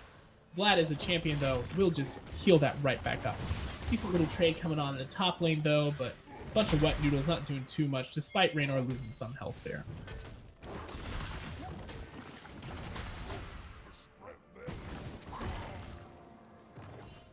Yeah, and we do see that RDE is doing a little bit better with the vision control this game, but we do see that Elyon Gaming has some deep wards in the opposing team's jungle. Yep, and there will be a flash coming out here as they're not able to just get that Ornn down, but they might be going for the dive. Ornn does channel his ult, but a nice fear will stop him, but he gets the ult just in the last second, and it's going to be the root coming down. It's just a double kill. It's going to be the complete outplay for Ornn as he gets a double kill. Oh my god. What an outplay. Somebody in Twitch chat, clip that, please. I believe. No, it's Big Brain Mid is on Vlad and Jared is on Bob. Complete outplay for Orin there. That root didn't lasted just a little, just barely didn't last long enough. Kendra's going to be able to pick up her third mark here as well. Zed's moving forward as Kindred has started this Drake, I believe. It's going to be taken out very low, but Kindred's already low. Does have that ulti if she needs it. It will be secured, though, by Elyon Gaming.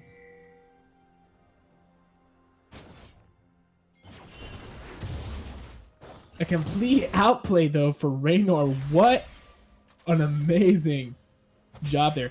Does have that Abyssal Mask, going to be able to do a little bit more damage to that Maokai, but very uninformed dive. Thought it was going to be good enough with that fear, but again, that root and that fear not lasting long enough for Orin to not get his ult off.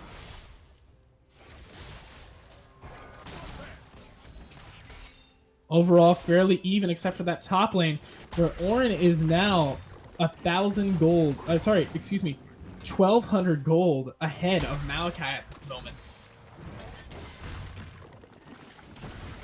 Yeah, I feel like tower diving. We got a little bit of a fight going on both top and bot. Bunch of wet noodles. We want to see mid right now. We don't want to see this, but Big Brain Man looks like he's going to survive with just a sliver of health, despite direct-to-camera not being our friends. Ult was burned, and so was Ignite from KTA. Ult not burned or Ignite from Big Brain. Not sure why direct-to-camera is being a huge friend of these wet noodles up here, but Raynor now has a 2-level advantage over Jan as well. There's going to be a little bit of a fight here. Zed is backing. Both junglers pretty even. A Phage for Hecarim and a Warrior enchantment. His direct-to-camera is, at least for me, not doing anything. Finally taken back down bot. It looks like Hottie was able to pick up that camp as well as a good health trade for against the Hecarim there. So Kendra now has that 100 bonus attack range, I believe. She's going to go straight onto this Rift Herald as well.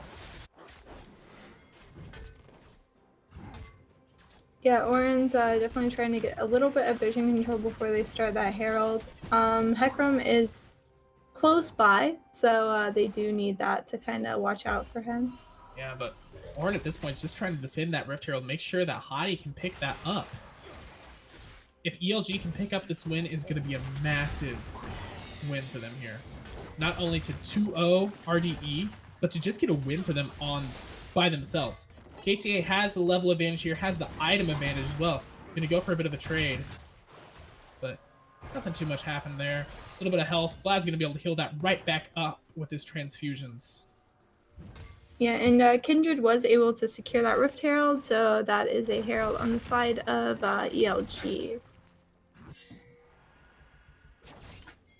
Looks like Hecarim wants to gank mid maybe, but unfortunately there's vision there. Looks like Hecarim's going to possibly try to get that, but nothing's going to happen. Blue Pink's coming down onto the mid lane as this is a 4-man collapse onto 2. 5-man collapse, I'm sorry. They're going to try to pressure down this first turret with Herald. A little bit of a strange use of Herald, but I kind of like it considering it's the hardest one to break down. Tom Kench and Kaiser moving up. They might look for a flank here with the Tom Kench ult. Both Orin ult will find one. TK ult coming in now. Aftershock down onto the Maokai. Braum is taking a lot of damage right here. He will get eaten up by that, but KTA is in the backline. But a nice Kindred ult is going to save a lot. But Hecarim ult is able to flee a few people out of it. Sneaky has not gone down yet. He just goes down now to Hecarim. This is a huge health advantage for the side of RDE, but they're not able to find anything more than 1 kill. But ELG gets the inner turret as an advantage room. Only a 1.3k gold lead right now, so nothing huge in our favor. Yeah, I'm not really sure that was worth it on the side of ELG. Like, they didn't even get the tier 1 in mid lane. And, oh, they didn't? I didn't notice that. Yeah, they got it low, but they didn't get it, so. One thing I like about that, though, is it is so low now. If they can get the Kindred in there or something to get that solo first blood gold on the turret, That's going to be insane. Yeah, but with KTA mid and on his Zed, that's going to be really hard to do unless, you know, they have maybe a little bit of extra help. Yeah, but we'll see what they're able to do here. Kendra's going to be taking this third blue buff for herself as well. Not wanting to give anything over to Big Brain May, give him some cooldown reduction. But a flash forward from the Tahm Kench is going to almost stun her up. A suppression will take her through. Vanessa has slain C9 Sneaky as Yurd is going to take himself down. A flash from the Kaiser, but a nice stopwatch will stop it now. But Tahm Kench has gray health despite that ignite going down. Vanessa's on a killing spree. A wet noodle fight back up here to top lane as Director Camera is absolutely loving this lane at this point. Frishkin always says that whoever wins top lane usually wins the game. So maybe Directed Camera's in on that too and wants us to see what's going on top lane. I think that's just going to depend a lot, though, because Maokai's not in a good spot right now. Ornn has a lot better engage than Maokai does at this point, but if RDE can pull their comp off right, it'll work.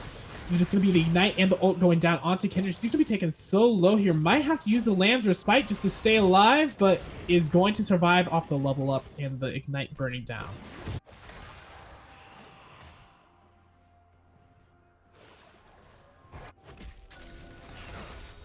Like I said earlier, it's going to be really hard to get KTA without a little bit of extra help. You know, the Vladimir can't really fight Zed solo, and with the even with the Kindred's help, it's very hard to get KTA to die.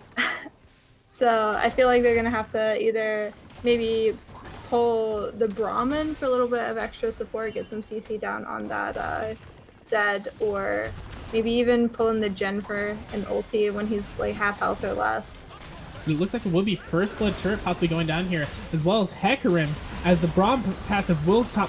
Tahm Kench is here by himself. The Braum pass is going to click on him. He does have gray health available. He does pop it. Is going to be taken down solo here. KTA is here. He does not have his ult just yet. It's a double kill now for the Kindred, as Vlad pops his ult there to get the kill and get that onto Kindred. This Kindred is now 3-0 compared to Hecarim being 1-0. She has 6,100 gold to her name. Hecarim only has 4,900. Hadi is absolutely popping off this series. I agree, chat. Looks like they're going to get another Ocean Drake to their name as well. Yeah, and this should go uncontested considering Hecarim just respawned and he's going top lane to kind of help the Maokai out.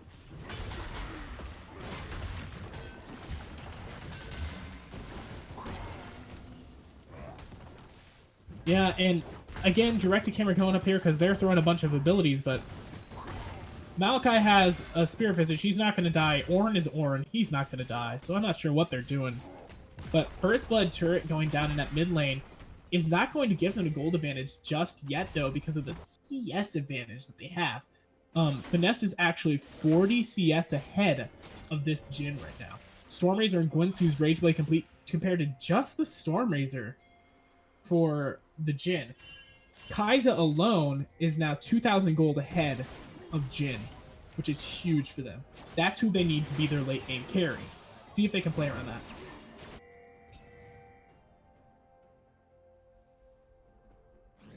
Yeah, we do see some pings coming down on the map, like RD is very well aware that there's some vision, so they're trying to take that out before they go and do anything risky, like in top lane. But Braum's going to go forward here, try to get the passive down, but Hecarim has Predatored into this fight. A nice ult will be able to take down Sneaky, most likely in, but he gets in. Oh, but the Flea will take him out of it. C9 Sneaky has been taken down by the Hecarim, but the Hecarim's going to be going down here. KTA has no cooldowns, but they're going to be backing off of it. They see Vlad coming in, but they back off just a little bit too late. Spellbinder has been passed. Stand Behind Me has been channeled. Tahm Kench also going to be coming in. They are not able to find the Braum passive, though, onto the Maokai, and that fight will be taken away from them. But Finesse is trying to fight the Ornn here. Not sure if that's such a smart idea, as Ornn is pretty tanky, but Finesse has a lot of damage. Yeah, considering how tanky the Ornn is, that was a lot of damage put onto him by the to Sai here. Oh, but Finesse going fairly low here. If he's able to get the ult off, he might be able to find something. Shut down onto Ornn. That's 450 gold towards the Kai'Sa. She is now 4-0-1. 9,000 gold to her name, only 6,000 to Jhin. She is 3,000 gold ahead of her. She has 1,200 sitting in her bank alone. Sorry, 1,300 now sitting in her pockets. Able to go back buy another BF sword. Obviously, she won't, but she's going to be able to get that zeal for that Runan's Hurricane if that's what she decides. She wanted the booty. She wanted the zeal. I was right. Already had some of those components, so I'm going to do it. Zed is going to take a free turret shot, but at this point, nothing too huge to take just that one turret shot towards him. Braum is down no levels, but Jhin is down 2 levels compared to Finesse. Yeah, it looks like RD really wants to try to siege a tower. It's just they can't quite do it. So maybe they're gonna go clear out some vision, maybe try to get some on the objectives, see if they can maybe have an opportunity to try to get Baron, or maybe ward around Dragon and set up for that next one as well, because currently Elyon Gaming does have 2 Ocean Drakes opposed to RDE's 0 Drakes. Yeah, and that's going to be something that's going to be pretty helpful for them in a late game, but nothing too helpful at this point right now. A little bit of a fight. Zed will take the shadow there, but nothing too found for him.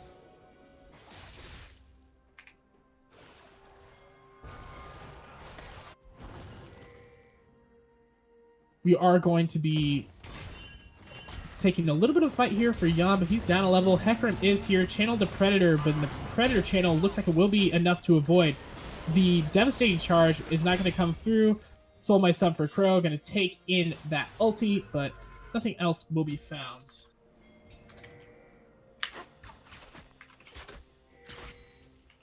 Yeah, and just like that, Elyon Gaming is rushing to clear all the vision that RDE has set up. I just feel like in this particular series, RDE is having a little bit of an issue controlling. Yep, and it's going to be the Death Mark and the ulti coming down. The pool will possibly save him the transfusion just enough with the ulti. Will avoid that Razor Shuriken, and now they are both solo. Are they able to do anything right now? No junglers will be intervening top though, so most likely both just going to live. Vlad is going to try to get some extra health though, as multiple people are both moving top. Only the Kai'Sa though for them. They do not have Abyssal Voyage to get top just yet though. They see the pings coming down. Is this going to be a fight direct to camera? You're not doing me any favors here trying to cast in the top lane. Death, it will be unstoppable here for the Kai'Sa as she goes forward. She's going to be trying to get some Lancer Spike taken down to try to help Big Brain mid here. But that's not going to heal him up just enough to save him from the Kai'Sa, as the E is not enough to get him. Hottie Williams is going to be flashed on and taken out. Is going to be shut down for the Zed, as a lot of gold over to him. Just a very big misplay there. Stepping forward, Jhin opened up that curtain call and wasn't able to find anything, as he was just nearly one-shot by the Zed. Not in a point at all right now that you want the Jhin to be working. Will be Baron taken over here though.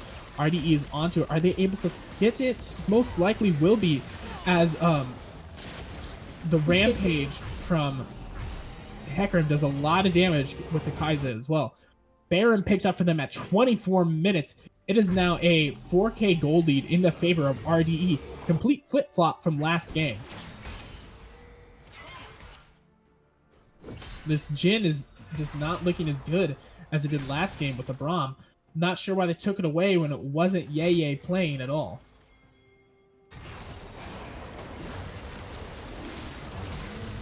Will be the Maokai ult coming out as C9 Sneaky getting caught out again. The call of the Forge Gods, not able to find anyone here. Ulti yet, this is going to be a bad fight.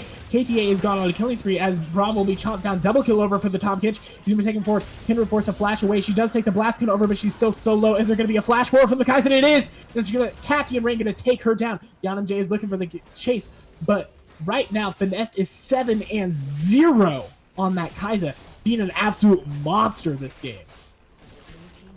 Yeah, that's one of the champions you don't really want fed.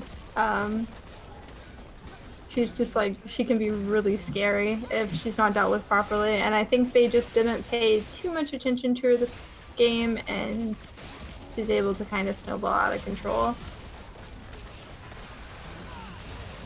Oh, but it will be them going forward, but Kai'Sa has a level advantage on everyone in game right now except for the Zed. Right now, she's a level ahead of Big Brain Mid, and she's 4 levels ahead of C9 Sneaky. Not in a spot you want to be. 3 items compared to his 2 without even any parts.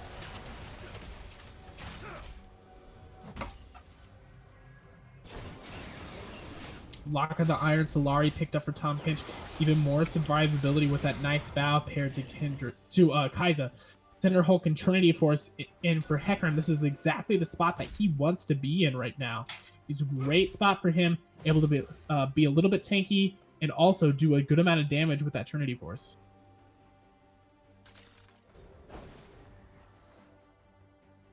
It seems like RD is finally trying to get some deep vision into the enemy jungle. They just saw Kindred walk by, and I'm sure they'll have vision on Braum here soon as he tries to go in and ward.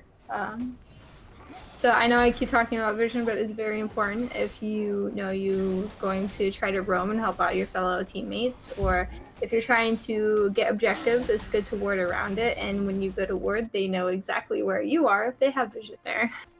Yes, sir.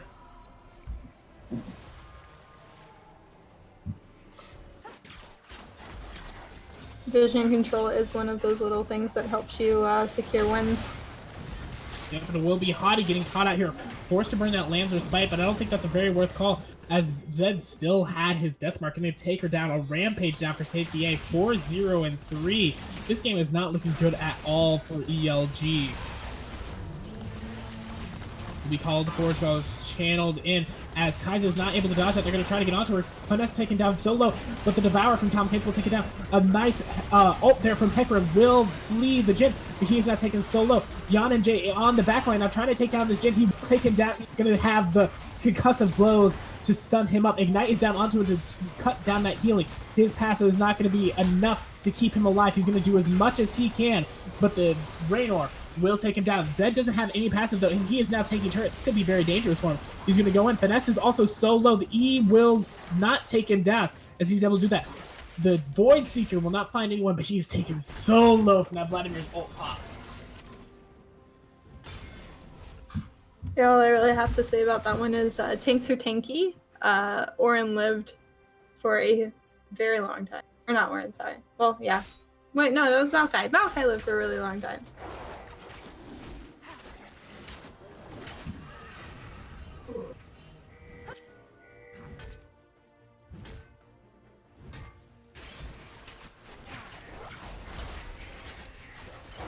Yeah, and overall, this game's possibly just getting completely out of hands right now for the side of ELG. I'm not sure how well they can come back from this. They have a really good team fight in late game, besides the fact of Jhin. Jhin right now doesn't scale too well against the Kai'Sa. Yes, he has a ton of late game damage, but Kai'Sa is going to be able to zone around the team fights. She picked up a Nashor's Tooth for herself.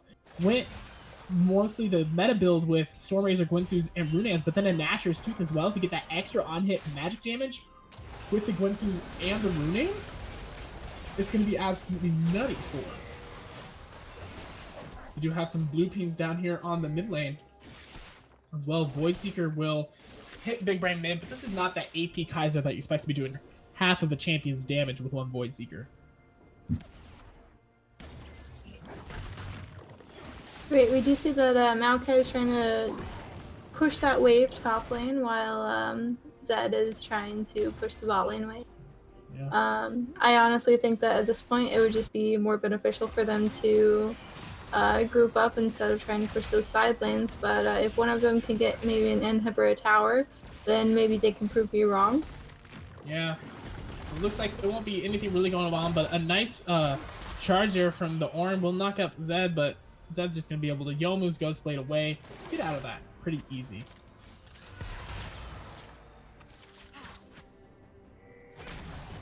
We do see that RDE does have vision on that upcoming dragon and the Baron as well. Yeah. Both those objectives can be coming up fairly close to the same time. It will be a Mountain Drake as well coming up. But Call of the Foreshadows is going to be able to knock up the Tom Catch. He's going to do it. But Stand Behind Me is going to be able to get a nice charge on the backline.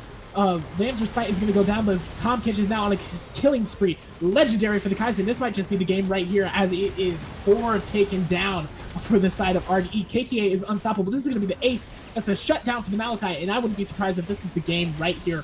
Fairly long death timers of 40 seconds. GG's for the side of RDE. A completely different game than their first game. They weren't respecting ELG at all, and they come in, get the win.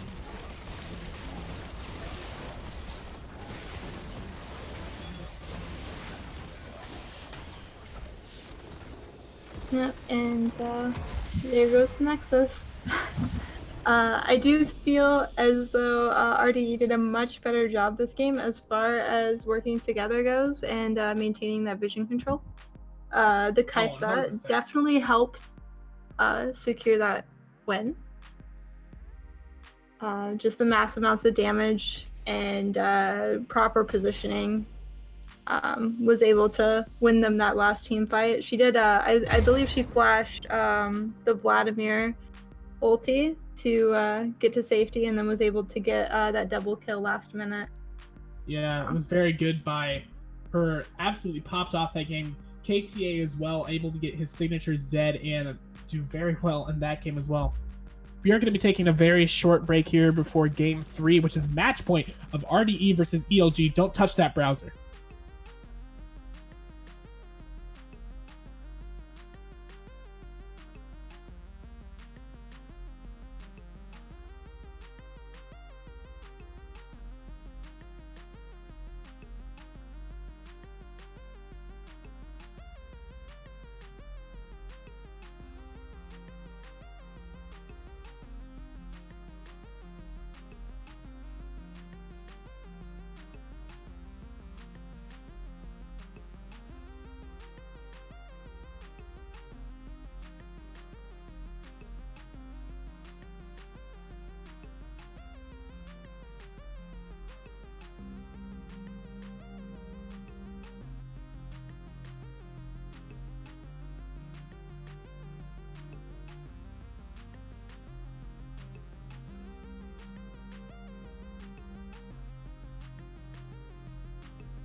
As we said, everyone, this will be a very short break. So welcome back. We're going to be looking to get into game 3 here very soon of ELG versus RDE. That is Elyon Gaming versus Red Dusk Esports. Season 2 champions of Elyon Gaming versus Season 3 champions of Red Dusk Esports. So different rosters for both teams, but some from way back when still in this game. So we have game 3 going very soon here. Quasars, who do you think is going to take this match? Ooh, like, I've been on the fence since, like, I think, God. Okay, so at the beginning, I wasn't too sure, just because Elyon Gaming changed up the roster so much, but they proved that they are a fighting force now in this tournament after their recent roster changes. And then we saw RD come back from game 1, and I believe they dominated the last game. So I think at this point, it's 50-50. Like, I believe that whoever, is able to maintain their vision control, get picks, and work together better as a team will definitely take this last game. So we just have to, I feel like we kind of have to wait and see. Yeah, I think that RDE is going to take the series. That second game was just a little bit too clean for him. Once they turned on a little bit, they turned it full throttle, turned it all the way up to 11.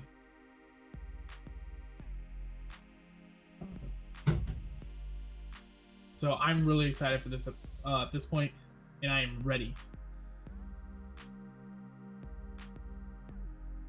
Alright, now we're just waiting for the ready from both teams to start this match.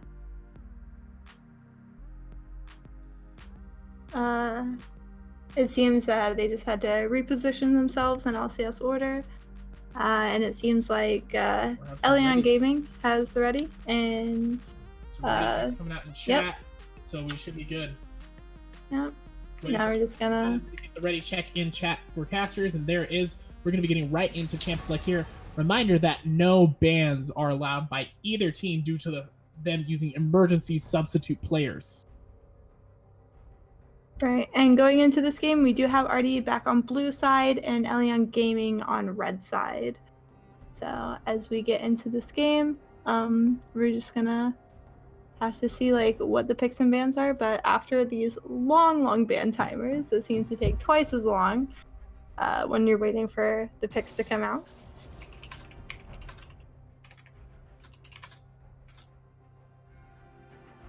Yep, and we saw multiple picks pop off. We've seen Zed in both games. I would love to see Zed again this series. But we'll see what they decide to pick. Is there any picks you're looking at in particular, Quasars, to pop up? Honestly, I would imagine that after last game, RDE would try to get that Kasai again. But if not, then I wouldn't be surprised to see like another high attack speed champion get picked up by Finesse.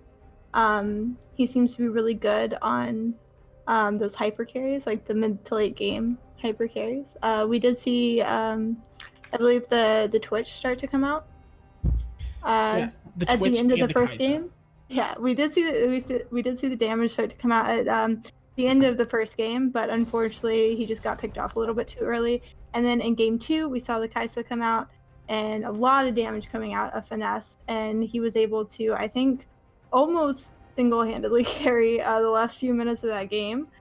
He did pick up a double kill and get a lot of damage off on Elyon Gaming, so they could rush to the Nexus in that game. So I wouldn't be surprised to see him pick up either Kasai, Jinx, or, you know, a similar hyper carry. Yeah. I would like to see C9 Sneaky on something but Jhin. Like, nothing, like, I don't want to see the Jhin again this game. We have 2 more bans coming out, as it will be the wait on the ban for the ESUB rules and the wait on the ban for ESUB rules on the side of ELG. But I want to see C9 Sneaky on something different. The Jhin was great first game. It didn't pair up with the Braum. They absolutely got demolished in laning phase by something that shouldn't demolish them in laning phase. So I want something stronger than that. I'd be curious to see what they decide to trade here. I think if they first pick Kaisa or Zed, they're going to lose one of the others. I would like to see, though, I haven't looked at Sneaky's OP.GG in a while. I would like to see the Zed first pick out of RDE. If they first pick that Zed, then they're kind of calling a bluff, say, hey, you either pick this Kaisa or we get it again, and we absolutely dumpster you. So they're calling Sneaky out, and there it is. I want to see them take it here. I want to see them take the Kaisa and say, we can do this. We are better than you out of ELG. If they don't pick the Kaisa, Finesse gets Kaisa, and it's game over. Almost no point in casting it. At least that's what I think. So we'll see what they decide to do.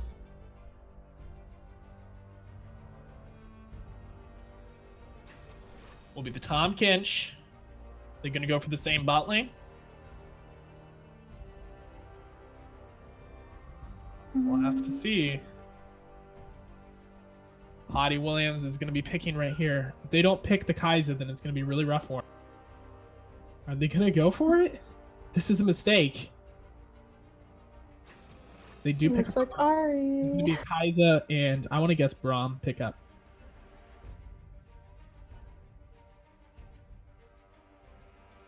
actually like the Kaizen-Nami combo. I don't know what Sun for Cow plays, but I do like that duo bot lane.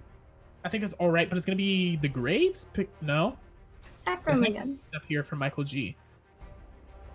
Okay, pick up. See if they can pull it off. But take that away from Hottie Williams, and if they don't pick up the Kaiser here, then oh gosh, don't troll me here, please.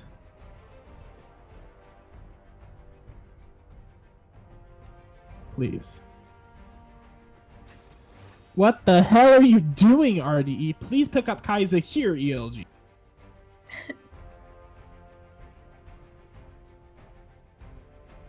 Chat, can I get an F for respect on drafting right now?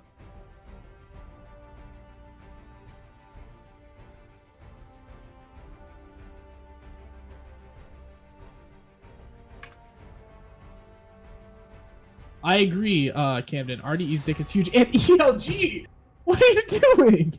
I guess they have the next pick as well, but they get that Jax pick as well for the Garen.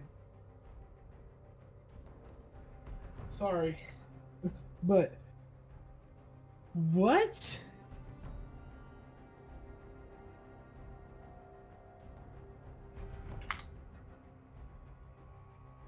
This draft.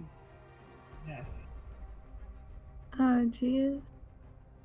Well, now we're gonna wait out these last few fan timers. Bot lane potentially into Tom Kinch and Kaiser. It isn't terrible that they didn't pick Kaiser just yet for ELG because they have the next pick as well. We see the Garen come out in the top lane. That's kind of like a hey, I'm calling you out here because Garen's pretty strong in solo queue right now. You take the Q max and you get a Trinity Force. Sometimes take Ignite. It's absolutely massive damage early game. The top ranked Garen in NA and actually the world loves Garen into Jax as well. So we'll see how that goes. Not sure how experienced Yun is into Jax for Garen. Well, it could be a Jax jungle as well. Yeah, it could be, but I'm not expecting. Zolo Bomber, there are no bans because of emergency subs on both sides. Oh. And they weren't announced in the proper time that they would be emergency subbing as well. I will remind everyone that this is game 3 of this series. Elyon Gaming has not picked up a win in Games XP Championship this season just yet. RDE is sitting pretty alright. Right now, they are... Let's check. Red Dusk Esports is currently in 3rd place. If they pick up a win here, they will be tied for 2nd in a multiple-way tie. Have multiple teams tied for 2nd as there's a bunch of teams that haven't played just yet, and I believe because of rescheduling. RDE and Elyon Gaming being one of them.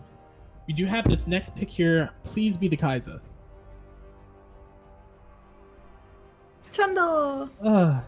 So here's a Kaiser here.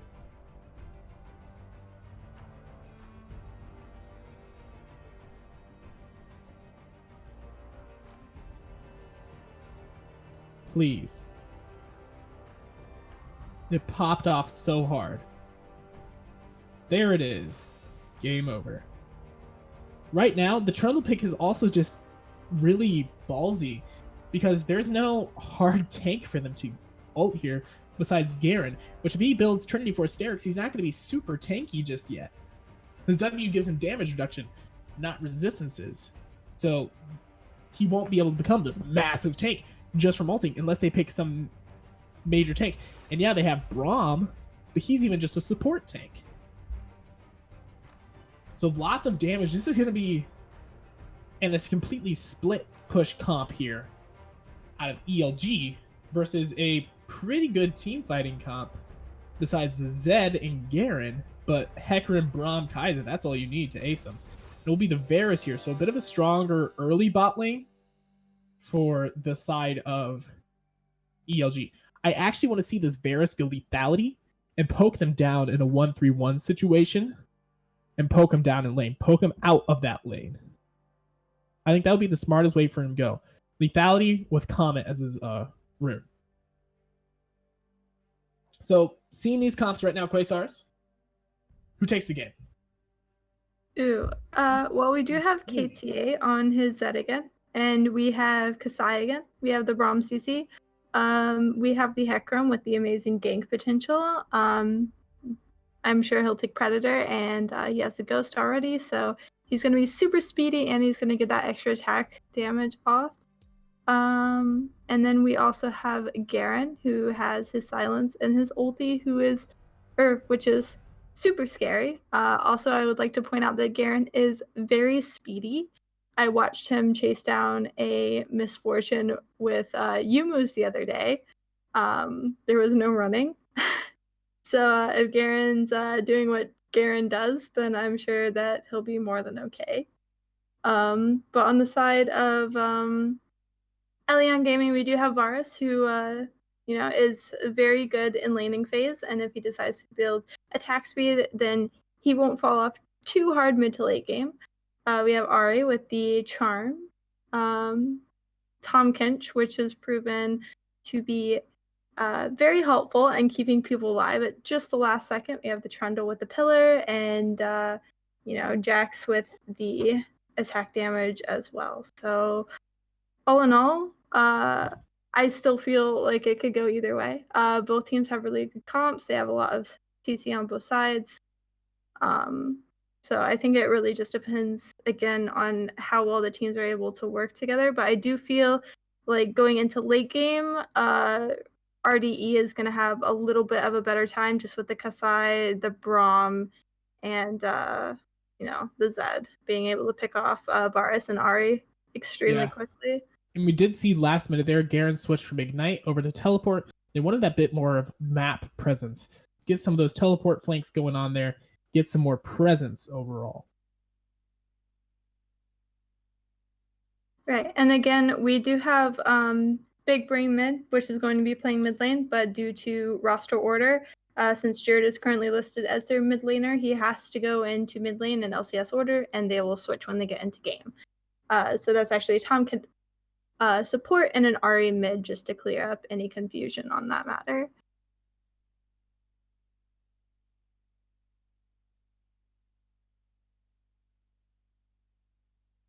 So it will be here in just a few minutes. We'll be going to our ad for our sponsors. And I personally think that RDE takes this game. I think their team fight and I think their scaling is just way in their favor. I think the 1-3-1 from ELG, despite being well executed the first game, I think they're inadvertently going to go for too many team fights here. And that's going to kind of bite them in the butt. So I think RDE takes this series and takes overall the match. Move them forward in the standings. Get them tied for that second place position. We have Finesse, who popped off on the Kai'Sa in game 2. KTA popped off on the Zed in game 2. Absolutely dominated and blew him out of the water. We have Braum, who's able to protect that Kai'Sa super well. We have just a couple of seconds left now. We're going to be going to our ad sponsor of GXPC in Decorah, Iowa. My name is Tim Borseth, and I own and operate GXPC in Decorah, Iowa. GXPC is a geek paradise. We carry everything from Pong and Atari all the way to Xbox One and PS4, and all the games that would go with those consoles as well. We also carry a ton of movies. We have handheld games. We have Magic the Gathering, Yu-Gi-Oh!, Pokemon. We have D&D and Pathfinder. We carry Warhammer 40K. We have a vintage Star Wars selection. This place is great. My wife and I have had 6 kids, and they are so much fun to work with here at the store. They run the store as much as I do. And we now repair cell phones, game consoles, computers, and small electronics. Our store is instant fun. Not only is there cool music and cool stuff to look at, but we have a game room that is so much fun. It's free to play, and you just plug in your game system and enjoy life. The Game XP motto is bringing joy to people's lives through our products, people, and a place to play. So you have got to come to Decorah, Iowa and check out Games XP and experience this geek gaming paradise.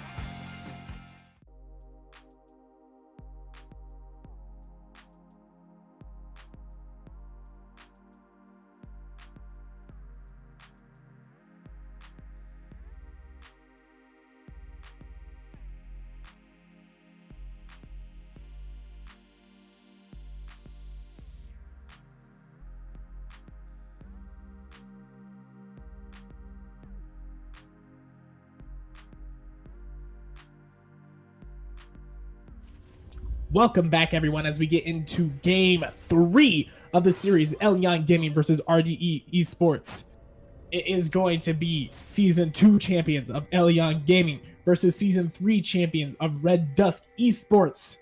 Getting right into this, as we have some pings coming out in the mid lane, pinging each other. Going to be 5-point defense coming out for ELG. Nice little lick. Give that horse the lick. I think that's illegal in most states except Tennessee.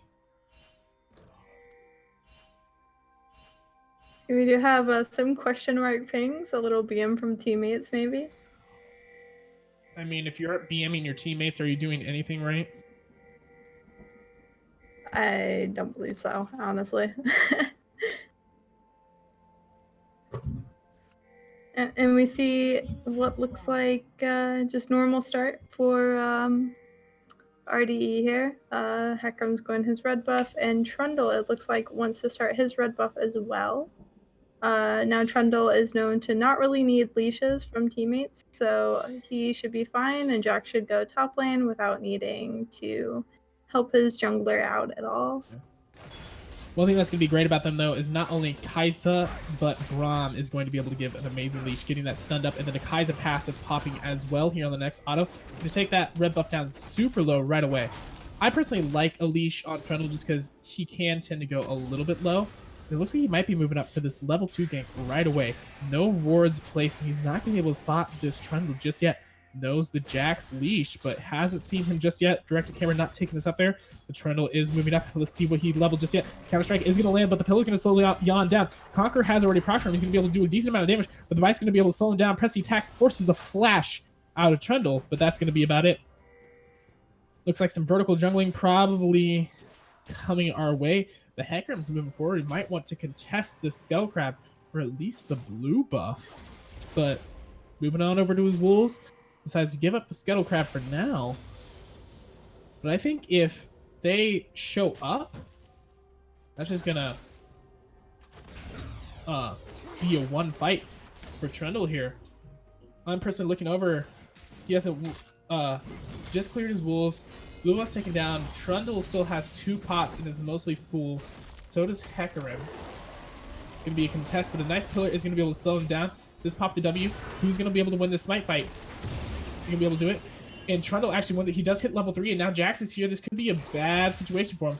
Very bad for Hecarim there to lose that blue buff, because he also needs it. We can look, he has about half mana right now because of mana conservation and that Hunter's Talisman. But now they're going to be able to see him on the Scuttle Crab. The W is taken forward by Zed, and he's going to be able to get a good amount of damage as well. Yeah, luckily for Heckram, he's one speedy boy, so he was able to get away without taking too much damage from the Trundle and the Jack. It looks like he does want to maybe try something in the river. He has spotted out the Trundle. And that's they just about it. Strategy picks back up vision on Hecarim well.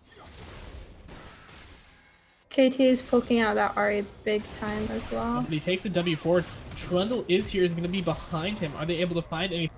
Does force the flash out of Zed after the ignite goes down. Trundle's possibly looking for a chase on afterwards. He knows that Zed doesn't have anything, but he's going to most likely back off. A little bit of a fight here in the top lane. Spin to win comes out. He does have a level advantage despite burning that flash early. Nothing else going to come out just quite yet. First blood has been get over by either team. A reminder to the production crew to move Ahri to the mid lane position and Tom Kinch to the bot lane position as well.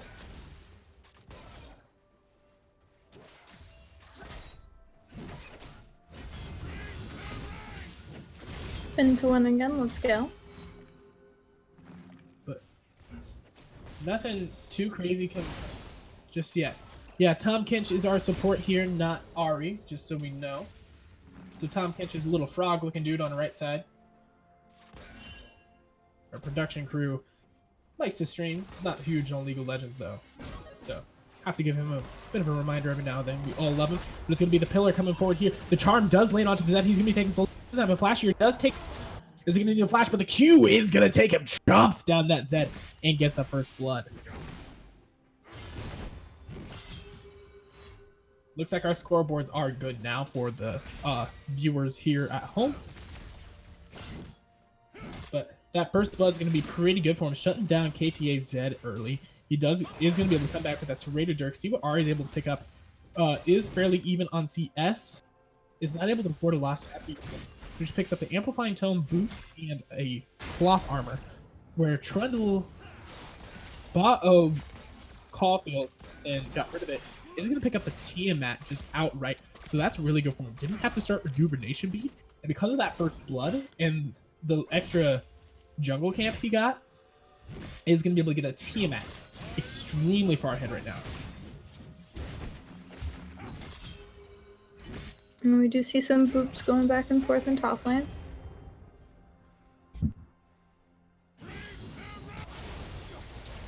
There's going to be a flash in top lane to get Jax away from that Garen. That Conqueror doing a lot. It's going to be Trundle coming back in. The charm does land. KTA does have ultimate though. His death mark if he needs to try to get away. But it looks like he might just save it. The Tiamat Proc is going to do a decent amount of damage. They are going to get Q. He does death mark on over to Ari. You're going to do a decent amount of damage. Takes the death mark back. Pressing attack is down onto him, but I don't know if they're able to catch this up. Trundle does pop his W. They're going to get the slow with it. The last auto take him down. The E from it, but a nice charm will be able to slow him down. Pressing attack already procced onto Hecarim. He doesn't have any extra movement speed. He gets the slow down from the pillar, and he's going to just go down here. The Rampage is going to take him down. W is almost going to be able to catch him up, but the Q and everything else just going to be able to help him get out of there. Jurg roams up, but he's not quite in time to help him get out of there. And luckily for Hecarim, again, he's one speedy boy able to get away. Very I feel lucky like for him if it there, was being able to any get out. other champion, other than maybe like an Udyr or Rammus, he probably would have died. Yeah, very lucky for him there.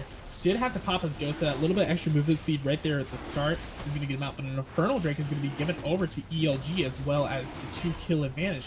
So a very slight gold lead, probably. Not even. Gold is dead even right now with CS and kills going over. But Garen hits level 7 here. He's going to have a bit of a damage advantage.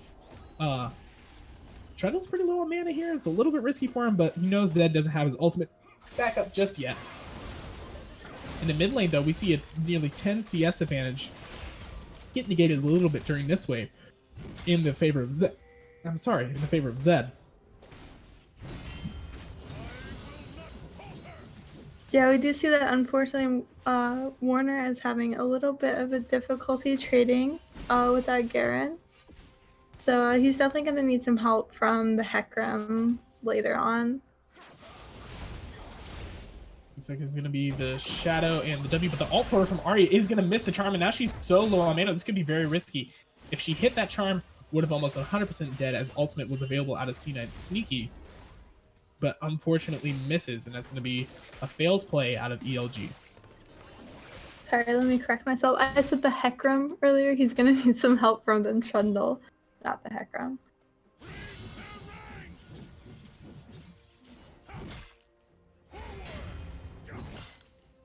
And overall, this game, fairly even. CS advantage a couple ways, but the death mark is going to land down onto KTA. He takes it back, and it's going to pop on Ari, but unfortunately some miskills. Trundle does pop the pillar, and it's well placed by him. The W is not going to come out just in time. Chilling Smite down onto him. Michael G did slay Ari during that fight, but it goes forward, and Trundle gets his second kill of the game. No, sorry, Jax got the kill onto Garen after Garen flashed late. But now Trundle's here. Is he able to do anything? He doesn't have his ultimate, so this is a little risky. Just going for the mid lane, though. He is going to get his pillar down. He is going to pop that in the Q. But flash forward, is he able to get? He gets the last auto down, and that's going to give him a little bit of health. He does get the auto attack debuff onto Hecarim. Is going to pop his W, but the shutdown over the Hecarim. That's 600 gold, 3-0 and Hecarim, 3-0 Hecarim right now. He's 100 gold ahead of this Trundle, and is sitting right now on 1600 gold. Going to be able to get his Tiamat as well as a dagger or upgrade his boots. Oh, but Ari's here. She doesn't have flash. The Q is going to go forward, but they shut down for her. That's exactly what ELG needed right there. That's another good shutdown gold for her. It's going to be 600, I believe. Yes, 600 gold for Ari there on that kill. So another good advantage for her. That's going to eat, actually probably put her at 200 gold over Zed. So that's great for her right now. Yeah, I feel like KT's having a little bit of a difficulty versus Ari in the mid lane, and the ganks from Trundle aren't really helping him out too much either. He's a bit younger, so he might not be used to this late night League of Legends, with school night going on. I think he is still in high school, if I'm correct. So that might be a bit of a detriment for him at this point. The series going fairly late right now. I mean, honestly, I just don't think that KT... Oh, but the Death Mark is going to go on forward. He's going to find the pop and do a decent amount to Ari there at the expense of his Ignite, but not going to find anything else. Sold My Son for Crow is not looking too great on this Braum so far, not finding the lane pressure that the other Brahms were able to find. But a nice pillar is going to come forward. The leap strike from Jax is going to find the stun, but a W is going to keep him alive. Trundle having to run around his own pillar. Does get the pressy attack down, gets the chomp for the slow. Is going to keep going forward. He did ult the Garen, but that is not enough.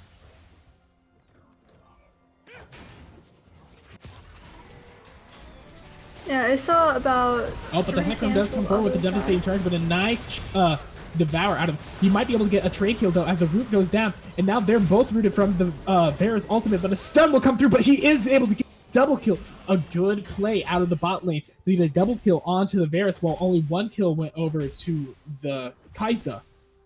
A good ult there from Sneaky actually saved both of them immensely for a very long time. Able to now have at least even with this Kai'Sa.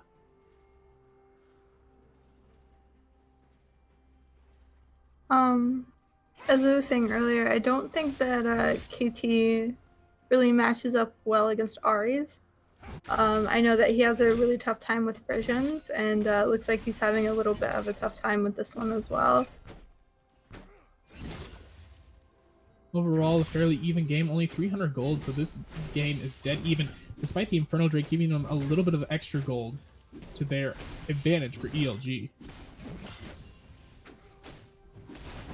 Counter-Strike coming out, but nothing able to be fine. Nice Q from Garen will kind of threaten him, but he's fighting the minions right now. This is a little scary for him. He is going to back out, though. I want to see if this is going to be a Trinity Force Garen with some sort of Black Cleaver beta build.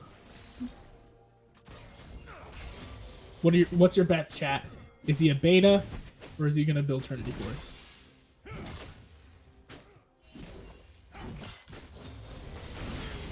Oh, a leap strike down onto Garen will take him fairly low, but a devastating charge will get him there. KTA is here, does show up, gets a counter strike down, but it gives the kill over to KTA in the process.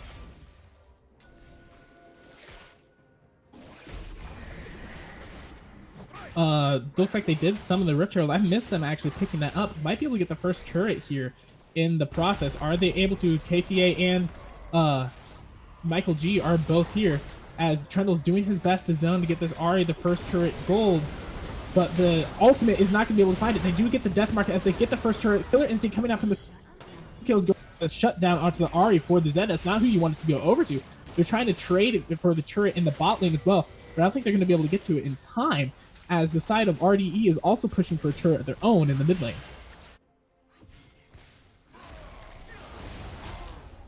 Yeah, it looks Level like advantage here for Braum and KTA. Kai'Sa are trying to rotate back down, but I don't think that they're going to get there in time to save that tower. Question is, though, can they get the fight afterwards? Braum is going to be able to ult it, and the Akapi Rain taking them down, but a nice ult from Varus will slow them both down as Finesse does not get he does not get rooted just yet. KTA is here. He's going to be looking to shadow dash forward, and he does take. Oh, the pop from the Kaiser absolutely annihilates. Tom Kinch takes him down from about a quarter HP. They're going to be looking for this turret in the bot lane. C9C, he has nothing to do for them, so he's going to be getting out of there. And it looks like Jax did try to teleport down, but decided to cancel it, and is going for this top tower instead, which I believe is a great call, considering that there were 4 people on the side of RDE in bot lane, and that would have been only 1 by the time he got there.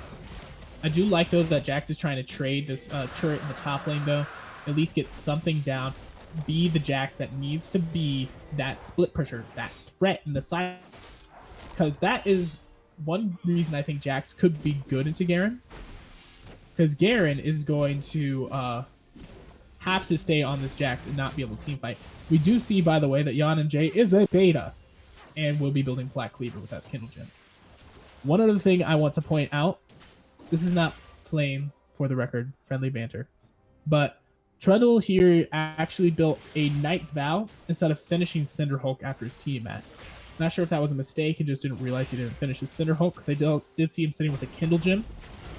So he might have bought a Ruby Crystal, and then instead of buying Bombing Cinder, actually bought a Kindle Gem, left base. Won't be a bad pickup for him, but and will delay that Cinderhulk plus Stoneplate power spike. But we see Hottie Williams here will pop his W, but nothing else is going to be coming out of that just yet.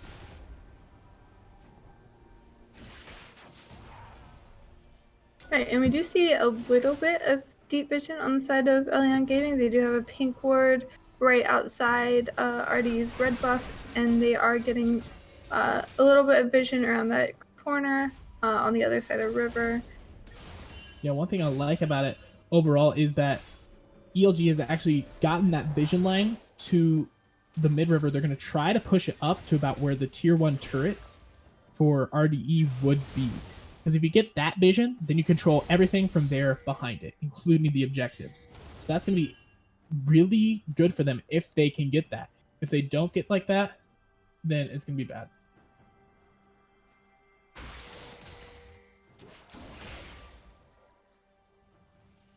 Right, and it does look like Ari went bot lane and maybe either pick off the Kaisa or push out that lane. But I think once she noticed that Braum was there, it was better to back off than to try to 2v1. Mm-hmm. But that is a nice wave that Kaisa is going to get. So little lick there, not going to be able to find KTA just yet.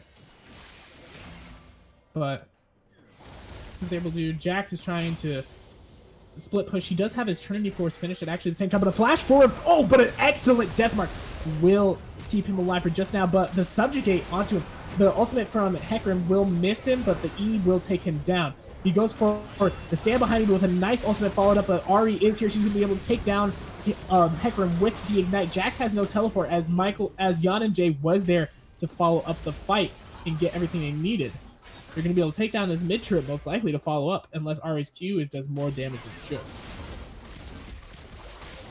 Oh, but nice silence will force out the Devour from Tom Kinch. We're moving forward. Winter's Bite goes on to Tom Kinch. They get that mid turret, as Jax just didn't have the side lane priority to try to pressure that inner turret either.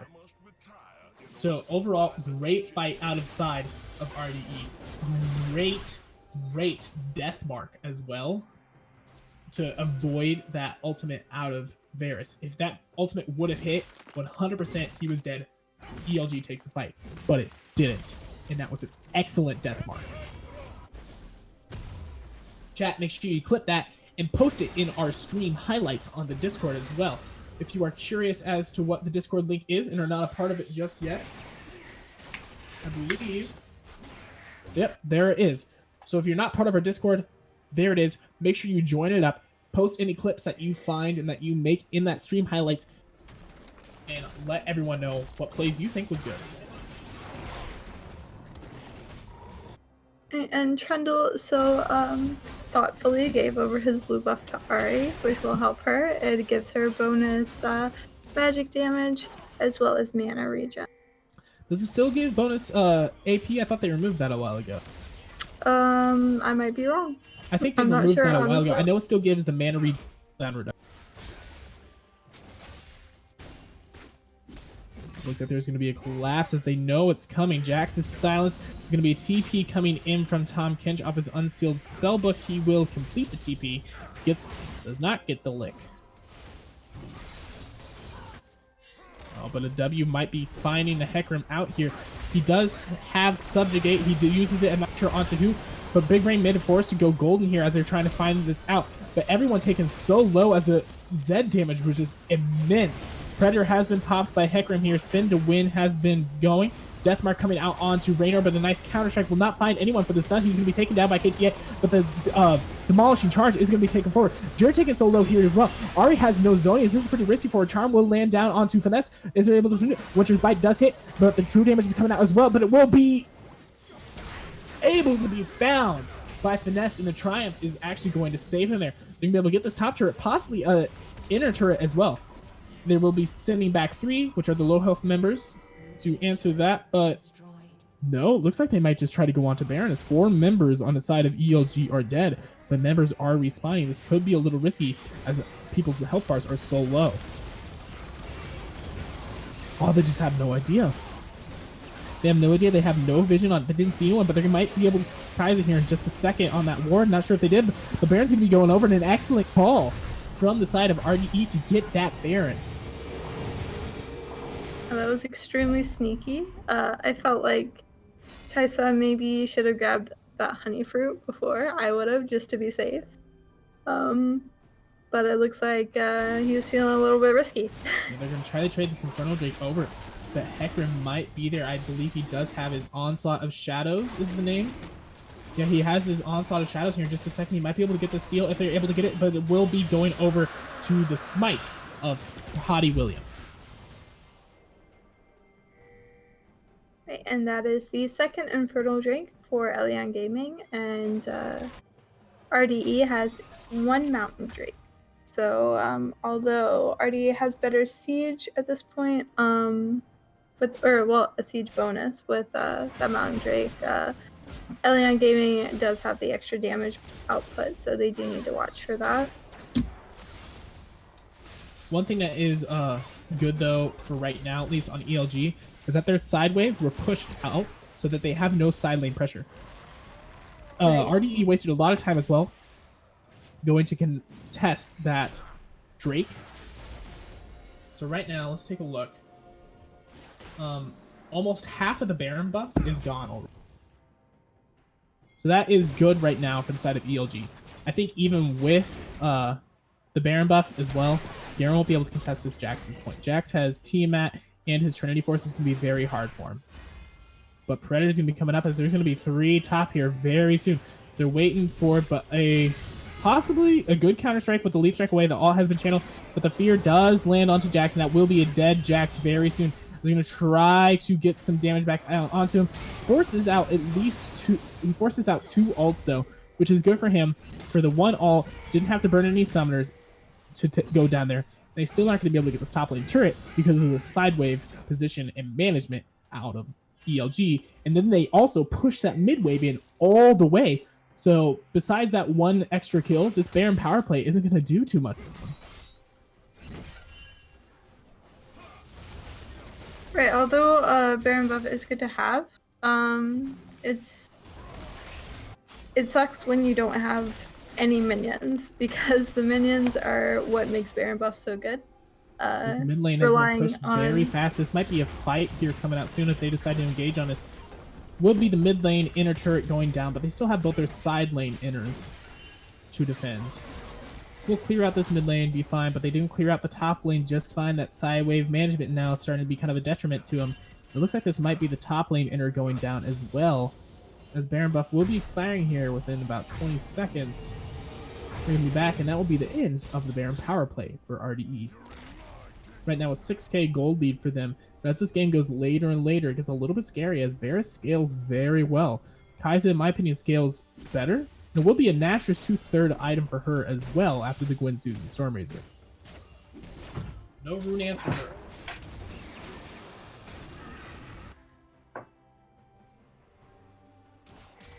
Oh, but the W4 with the ult. Oh my god, just absolutely gets annihilated, but the stopwatch is going to save him. The E is not enough to take him down just yet, as he does get devoured by the Tompkins, keeps him alive, so that's a nice cooldown to get the death mark off of Zed.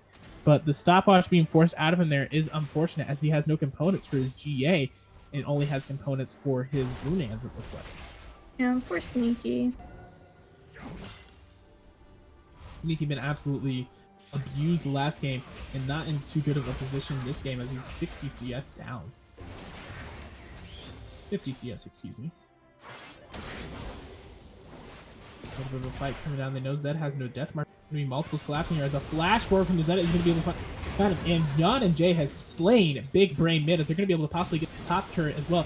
Jax is doing his best to create some side lane pressure, but I don't know if ELG has the wave clear for him.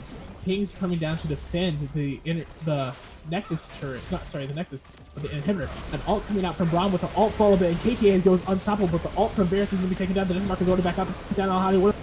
Michael G has slain Varus, and now this is just unfortunate for him, as they're going to be able to get this Nexus in here right away. Not this Nexus, I'm sorry, inhibitor. Can I speak today? That is a question that only you can answer. They're going to possibly go for this end here, as Garen is stopping the backs, and they have 4 seconds on Ahri, but she's going to be the only one contesting. There's going to be 4 up. This might just be the game right here. It looks like it is going to be, unless Ahri can pull off some miracle quadra kill here. But the flash forward to avoid it, and the TPM from Garen, that's going to be the game. GG, and the series goes to RDE.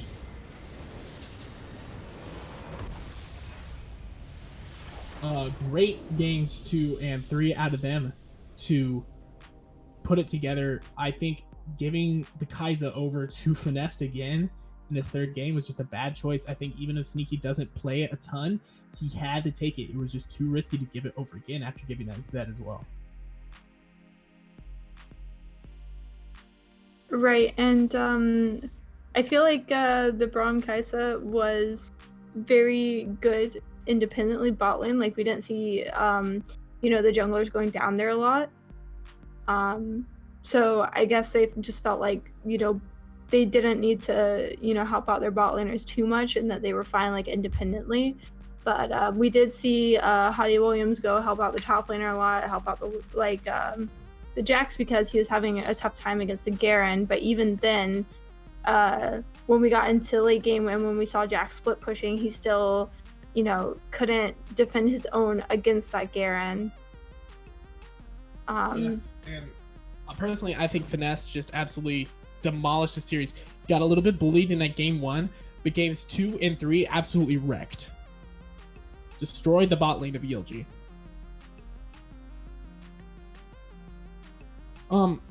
I personally think, I don't know about you, Quasarus, but I think Finesse definitely has an MVP of that series. Didn't die at all in his 2nd game, and in that 3rd game still was able to pop off again on the Kai'Sa. Right, no, I'd have to agree with you. I feel like Finesse did really well. So if Finesse is available, I say we get him in here for interview and find out a little bit more about that Kai'Sa pick. Finesse. Keen. Hello, Finesse. Oh, he's deafened and muted. He's deafened. Oh no, Finesse won. Oh no. Fuck. Hey. Hello. Hey, we're on stream. Yeah, I'm the only one allowed to drop the F PG-13. word on stream, and only when I'm talking about Zach. But anyway, Finesse, we are just wanted to give you a little bit of an overview here post game, because we decided you are the MVPs of this series, and I personally wanted to find out a little bit more about Kai'Sa. Is that one of your like top champions? Is it something that you practice a lot? Is it one of your favorite champions? Tell me about Kai'Sa as a champion to you. Well, I mean, I'm basically a cog main. Swearing to my good Christian suburbs. Yeah, sorry, it just came out. I'm not like really Kai'Sa main. I'm like a one-trick cog, but since they nerfed cog to the ground, I had to pick up like new champions and expand my champion pool. So I just picked up Kai'Sa and Xayah, and I just practiced them a lot. And you know, it's not really like me doing well really in the because I know champion really well. Like, I don't really know the damage on Kai'Sa that much, but I like to shock roll, and I know when to rotate, when to give up the lane, how to freeze, etc. And I think that just gave me the edge over the ADC. As far as, were you guys playing in game 3 to try to grab that Kai'Sa? Yeah. And if so, why did you wait so long to pick it up, or were you just thinking that Because I didn't want pick it to. up at all? Yeah, I didn't want to especially pick up Kai'Sa because Kai'Sa, I mean, for me, it's a situational pick because she's got like a lot of mobility with her R and her E. So I only pick that champion when I need like to dodge certain like really big threats like REE, things that they're gonna kill you in fights if you don't move really fast.